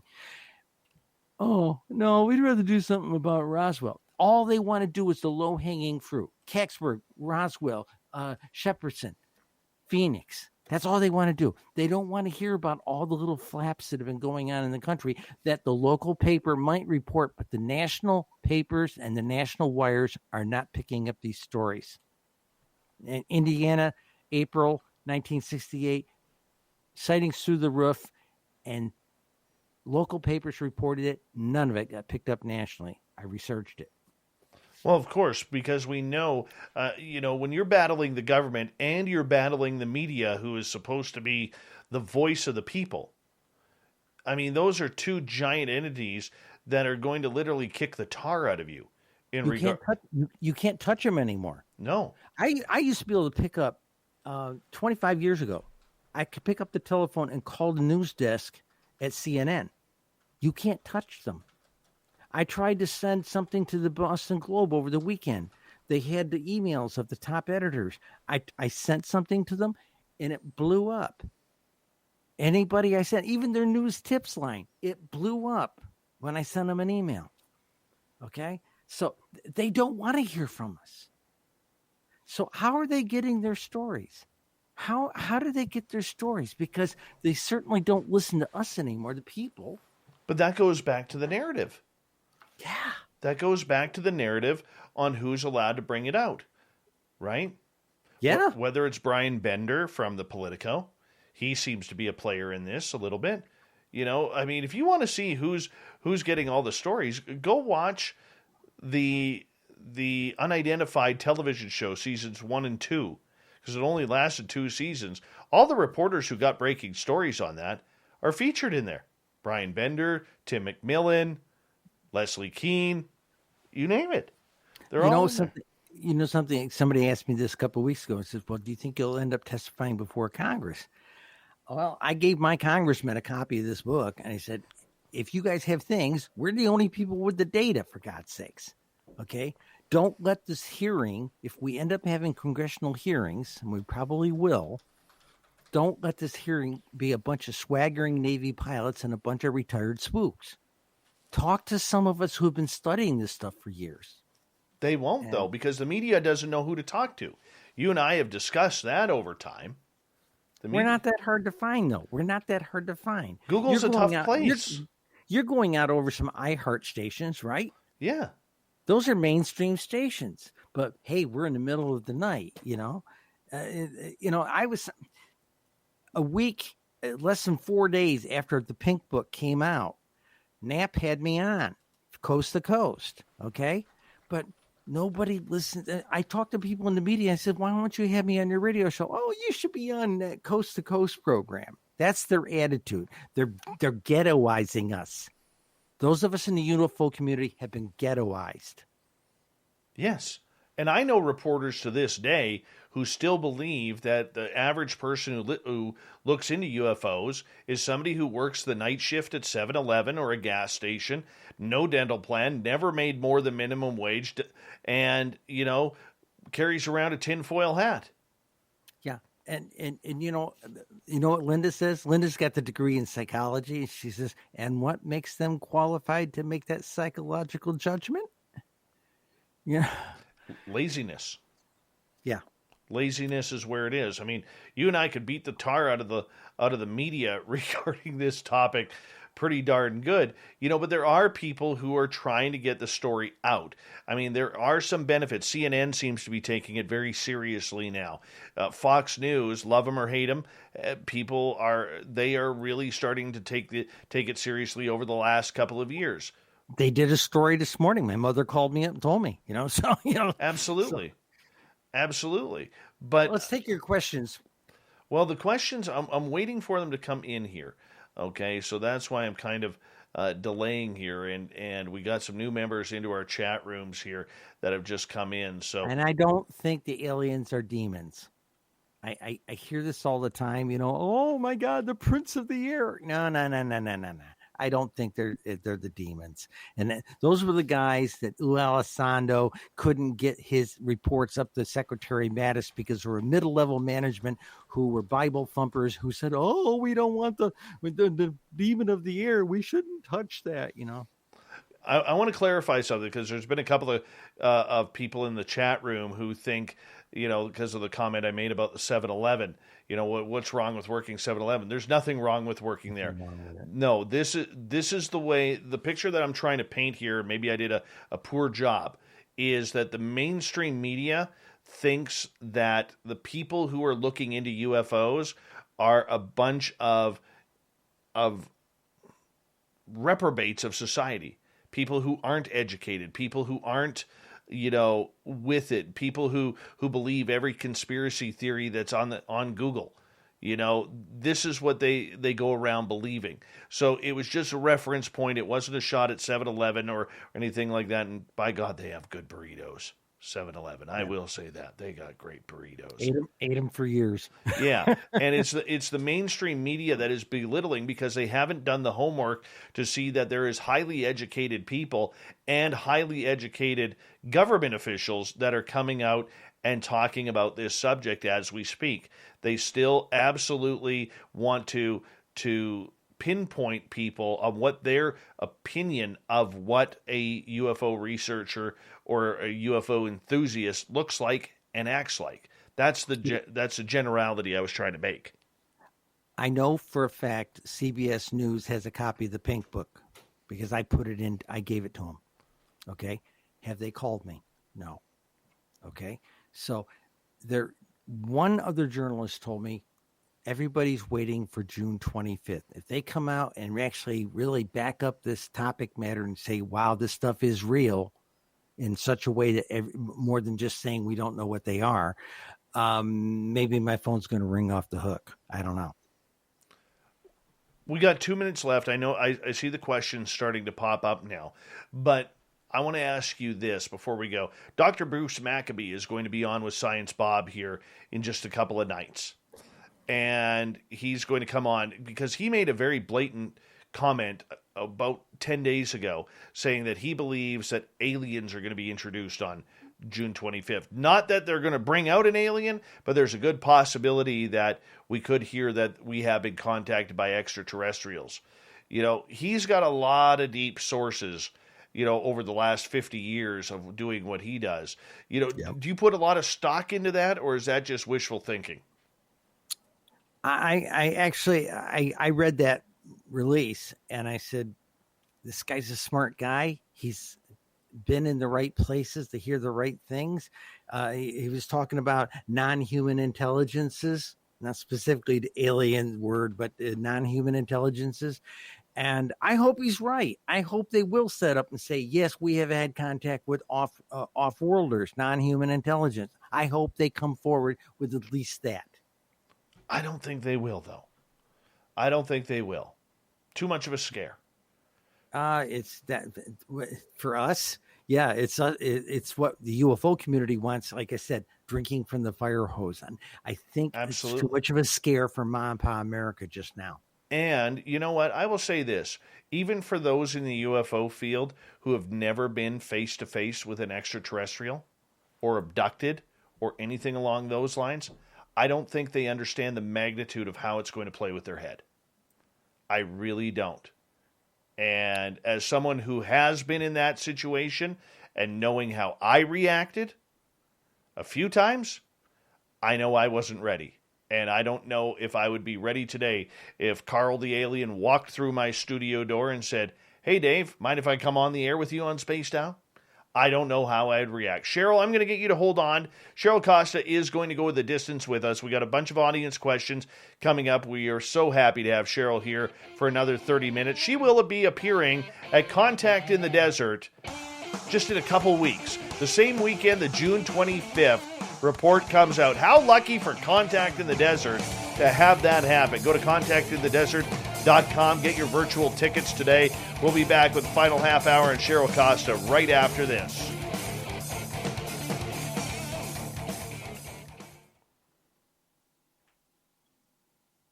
All right, we're clear. Okay. That was a good segment. I cannot believe that we are 2.5 hours through. Like this. Goes away real quick, don't it? Holy cow. It is, I get a lot of fast shows, but this one has been super fast tonight. Super fast tonight. This whole 25th thing, I'm trying not to get myself all pumped up for it. Okay. Because just that little leak we saw the other day in the New York Times had me kind of going, Jesus, they're going to soft pedal this thing, in fact, Linda I'm the one that said, I'm a former sailor. I swear like a sailor. I heard her using some pretty serious words, so, she was upset with that. What's funny though, is Ralph Blumenthal and I had a brief conversation. And he's going to go back to the editors. He has an extra 2 books I sent him to him, and he's going to go over to the editors and say, maybe we need to revisit this statistics thing. Yeah, because the Defense Department is saying, oh, we had 125, or 120, whatever it was, and like they're talking like that's a big deal. No, if they want to talk invasion, yeah, I got 167,632. No, by the way, 1 in 255 reports what they see. So take that 167, those of you who are still listening, 167,632, and times that by 255. I got to get a hold of Ralph Blumenthal because him and I have been emailing each other here over the last bit. And, he won't come on the show, not because he doesn't want to, but because it's very late for him. And so I got to schedule a quick time. I'm going to do a quick hit with him over the next little bit here, and I gotta schedule that. We recorded off air. Yeah, that's a good idea. That's a great idea. Yeah, because one of the things that Gary, our YouTube guy, him and I have been talking about is doing these quick hit interviews that are maybe anywhere from 20 minutes to 45 minutes long. And it's just bang, bang, like let's get the information out and get the information and get out kind of thing. But put it in like an editorial news type piece rather than a long form interview. So I think we may start off with Ralph. Ralph's very informed. When he took the train up to interview me and Linda for the first book, and we sat we have in the old house, we had a library, and he sat there in the library with me, tea and scones, and we talked for about 3.5, 4 hours. And Linda came home and talked with her for 3.5, 4 hours. And then we all went over to one of the Irish pubs and talked the evening away. So, he also wanted, as he put it, he says, we wanted to make sure you're not living in your mother's cellar, Yeah, I hear you. But I mean, when a Pulitzer Prize winner is very hot to trot on this topic, and it's easy to see, I mean, Ralph could get another Pulitzer for this. He really could. Yeah. Easily. And you think about it, at his age, probably his last shot at one. Yeah. Oh, where can we get Cheryl's data on abductions? I don't have data on abductions. I just know a lot of people have been touched. Oh, you're way down the chat room. I haven't even got there yet. I'm holding back at where the questions start. So we got about 2 minutes. Okay. Yeah, this has been so much fun. Thank you. My pleasure.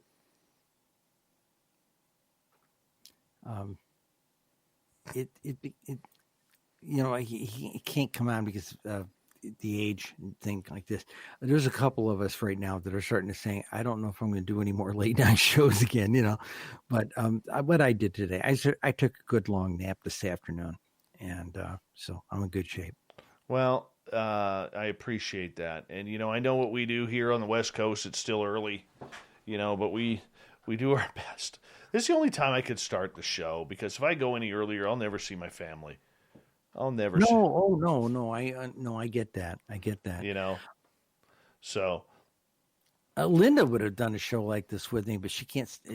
She goes to bed at 8:30. Oh, goodness. It's like dinner time here. Dinner time here. Oh, yeah. 1 second. We got 20 seconds left. I want to say a big thank you to Murray, to Fap, to Marie, to UFO Not, Dickens times 13, and Madison for the amazing super chats tonight. Really do appreciate the love and support of Spaced Out Radio that you guys have. Thank you so much for what you do, and thank you for listening. Here we go with the final half hour.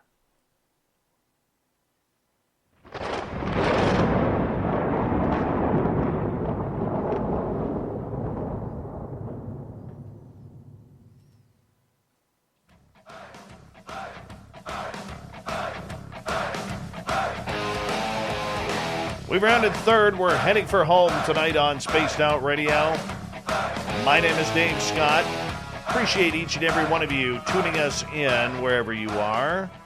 Want to remind you that if you missed most of this show or others, check out our free archives by going to youtube.com/Spaced Out Radio. Do me the favor, hit that subscribe button. Our website is spacedoutradio.com, where we have a plethora of features for you, including rocking out to Bumblefoot and reading up on Captain Shirk's SOR Newswire. Follow us on Twitter at Spaced Out Radio and on Instagram at Spaced Out Radio Show.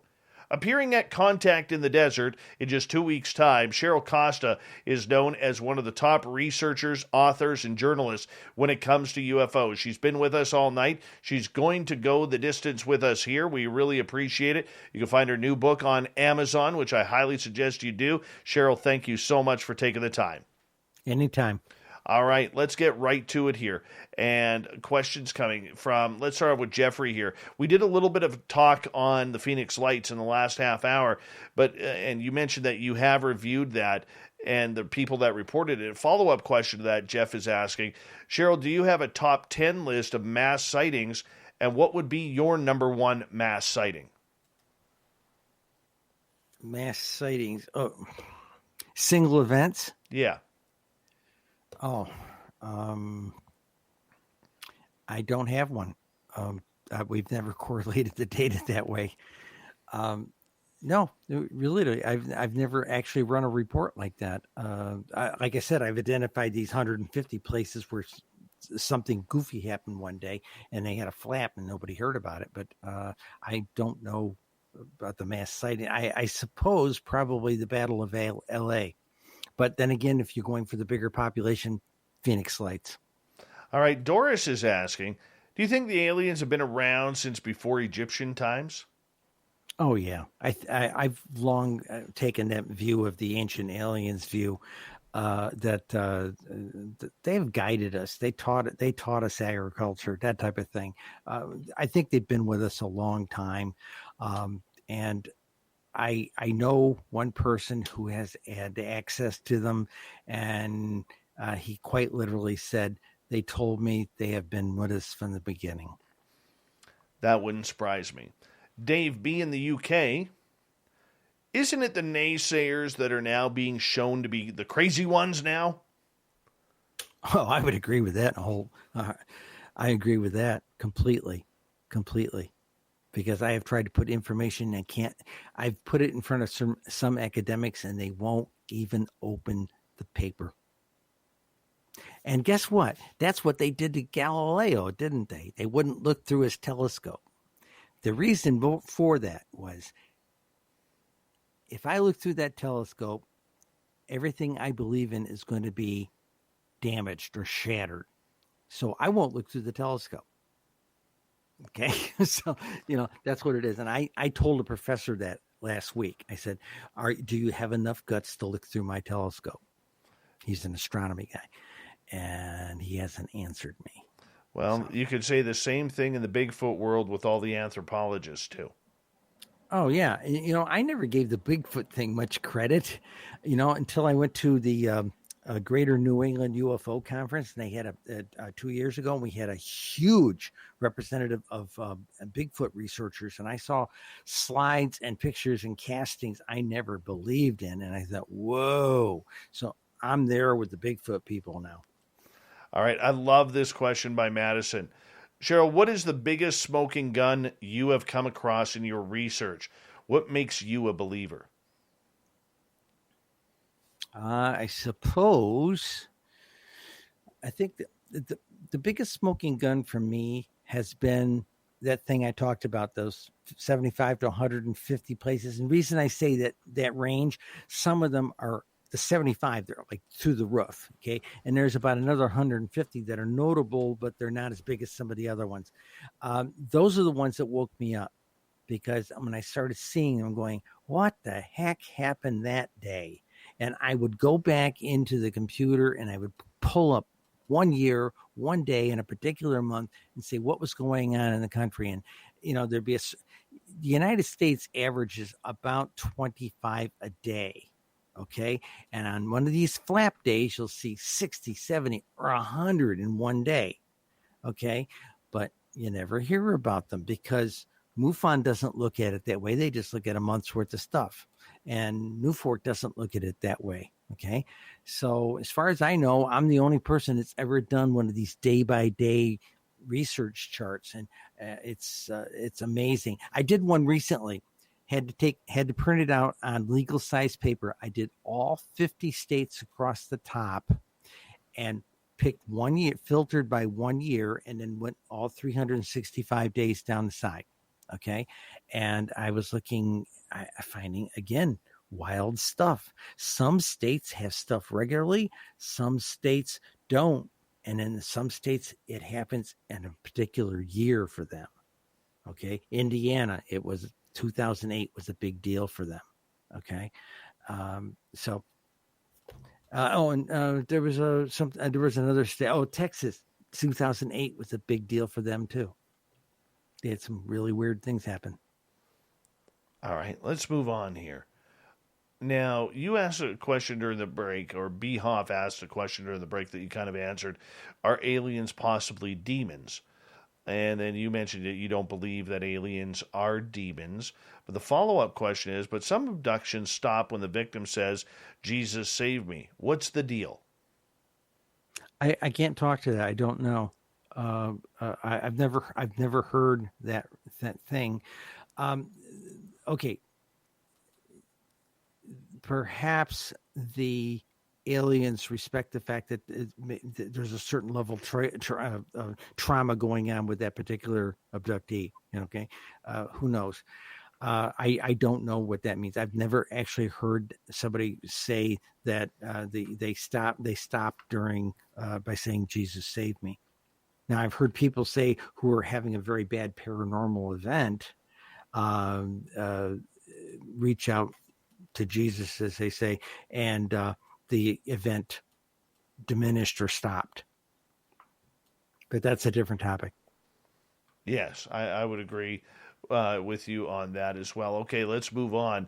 Diaconator is asking, Cheryl, did the observatory close? Do you know why the observatory closed in New Mexico? No. Because there was a big rumor, and they hid it through a gentleman who was, apparently going on the computer with child pornography. That was the saying. But there was also a big rumor going around that, all of these telescopes had actually picked up something like a mothership or something along those lines. Had you heard that? I have. I don't know if that was the case. Again, we've never gotten a straight story. Have telescopes picked up a mothership before? Yes, 1872 over New York City, reported by half a dozen astronomers. I wrote a story about it, and everybody laughed at them then. But there was a half a dozen astronomers confirmed the sky sighting. It was determined to be a half a mile wide. It was determined to be at about 102 miles up, and that was the biggest deal about it. It was quite literally considered like a mothership. All right. Kids Future is asking, do you think that contact is equal between men and women? No. I think women have been touched more. Okay, just an opinion based on. Okay, I went into I used to believe all this stuff about everybody being probed and all that kind of stuff. Everybody crying in their coffee they got probed, and I was at one of the UFO sightings, one of the UFO Congress meetings, and I was press, and they didn't let press in with the experiencers. But one year I talked to the moderator, who was a psychologist, said, "Look, I'm not going to out anybody. I want to learn." She let me come in. I was expecting to meet 25 or 30 people crying in their coffee. They got probed. Again, I bought into the stuff I was seeing, the propaganda I was seeing on the upper cable channels. I get in there, and the meeting's got 150, 175 people, and it's got all the energy of a tent revival. Those folks are great, and they told us to take care of our planet, that kind of thing. So there's more to this whole abduction thing.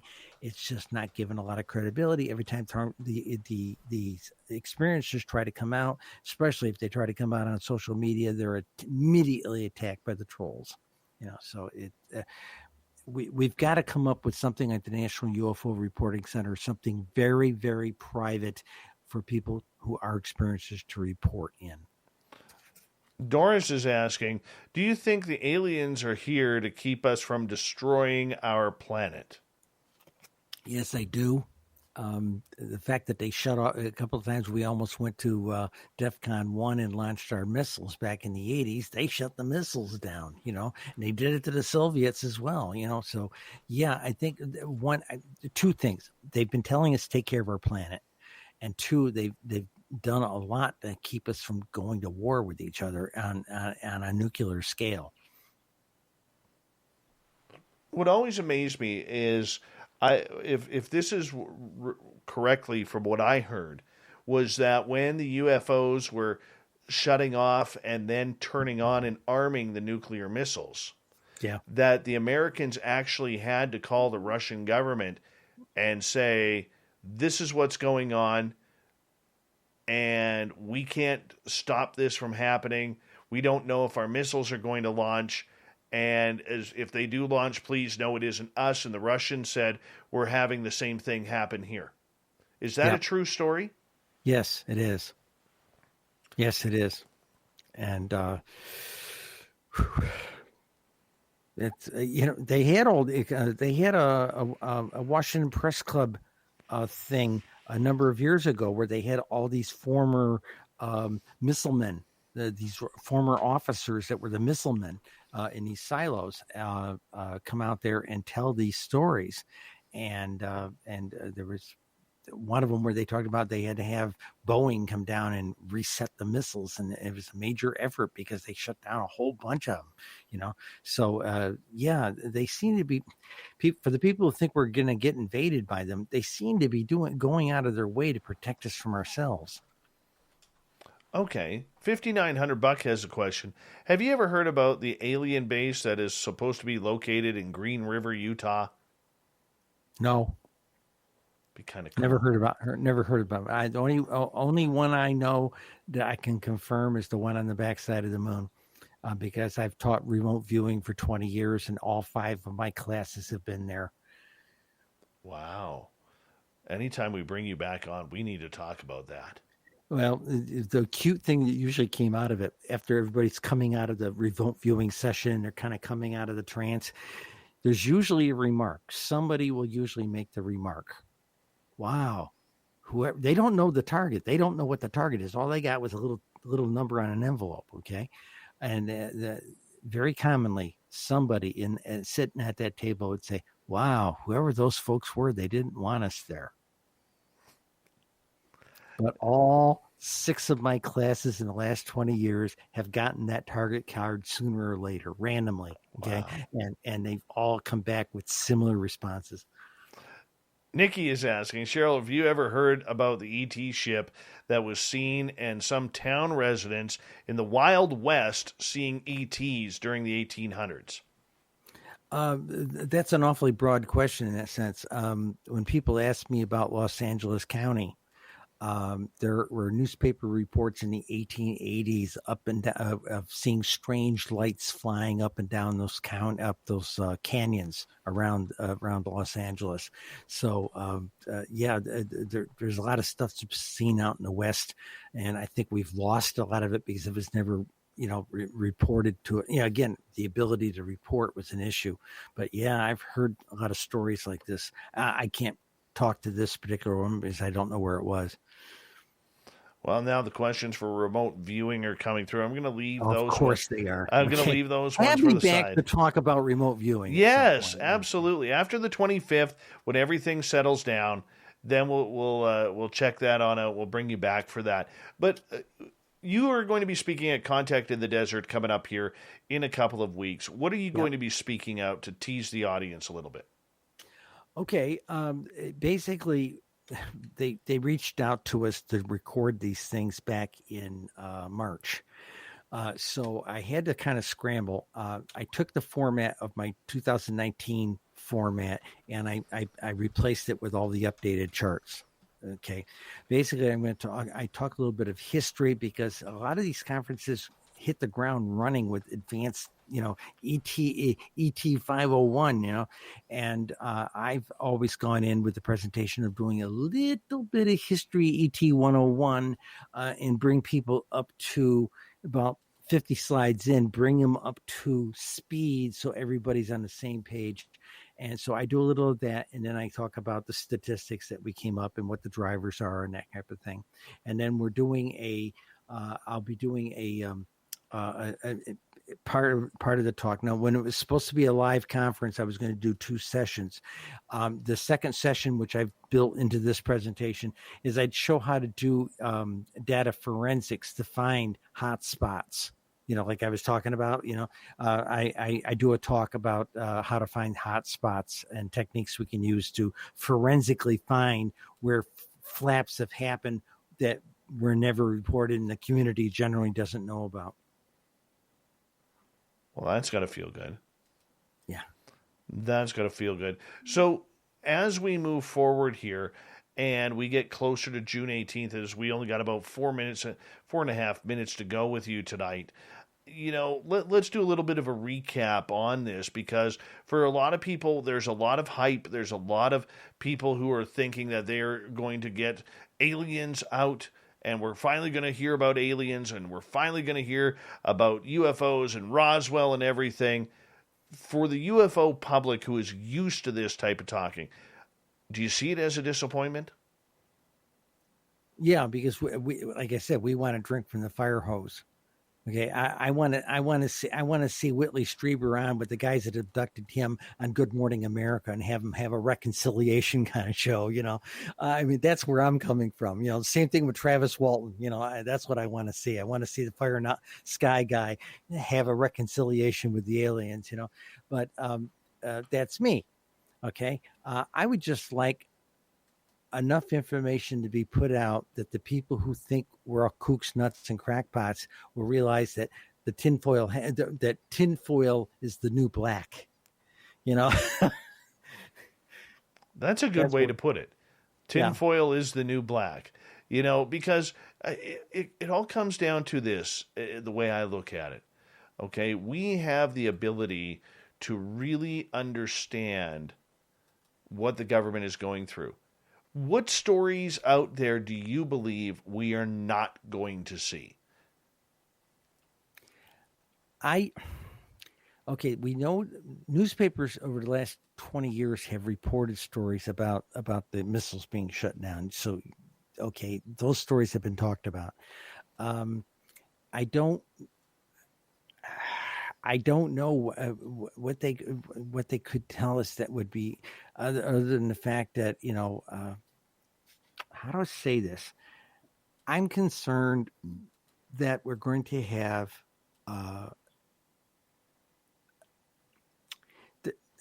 it's hard to know what they were using for classification. Classification works on the stuff of we just don't want people to know about it.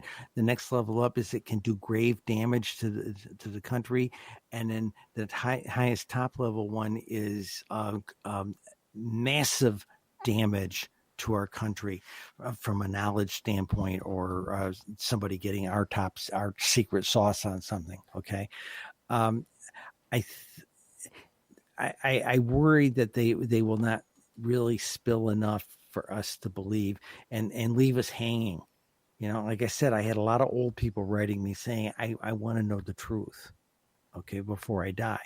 And I really worry that they're not going to come square with us about what they do know. And Lou Elizondo said there's plenty of stuff in the files of what they do know, okay? And if we've had, I went to one conference that said, Eisenhower had a treaty with them or something like that. If that is true, then tell us. Have they met with certain people like Eisenhower, things like that? Did that really happen? Okay. The guys are all dead now that probably did it. So did they really kill Forrestal on purpose? Was that a sanction? Was that an authorized sanction? I'd like to know that. I really would. But are we going to hear about it with this round of stuff? No, I don't think so. I think it's going to be sanitized down so we don't scare the living daylights out of all the people who think we're crackpots.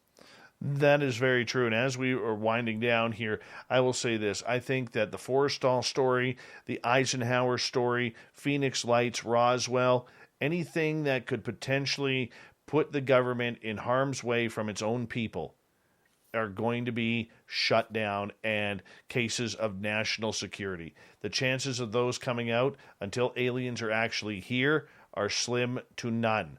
They got to protect their interest, all under the name of national security, because they're not going to come out and admit we've got bodies.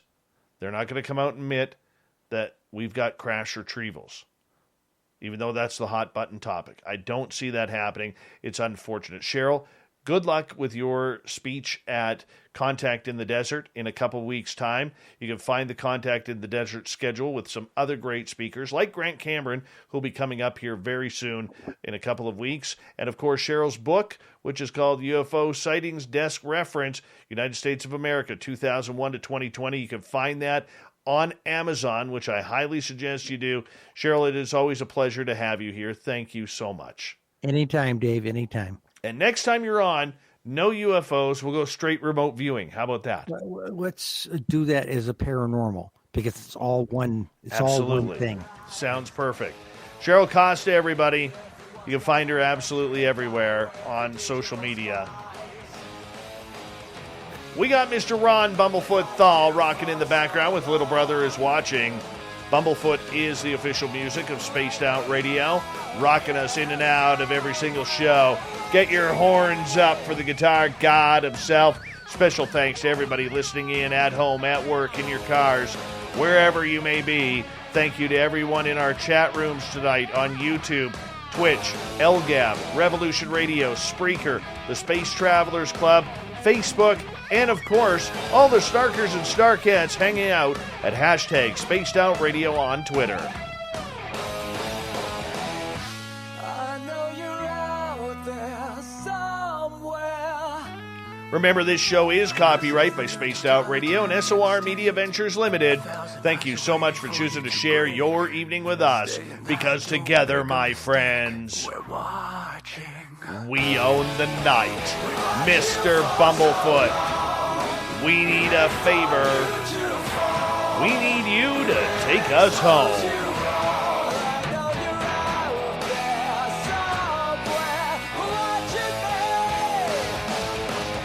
Yes, the Woo train has docked for the night, but soon, my friends, we shall ride again.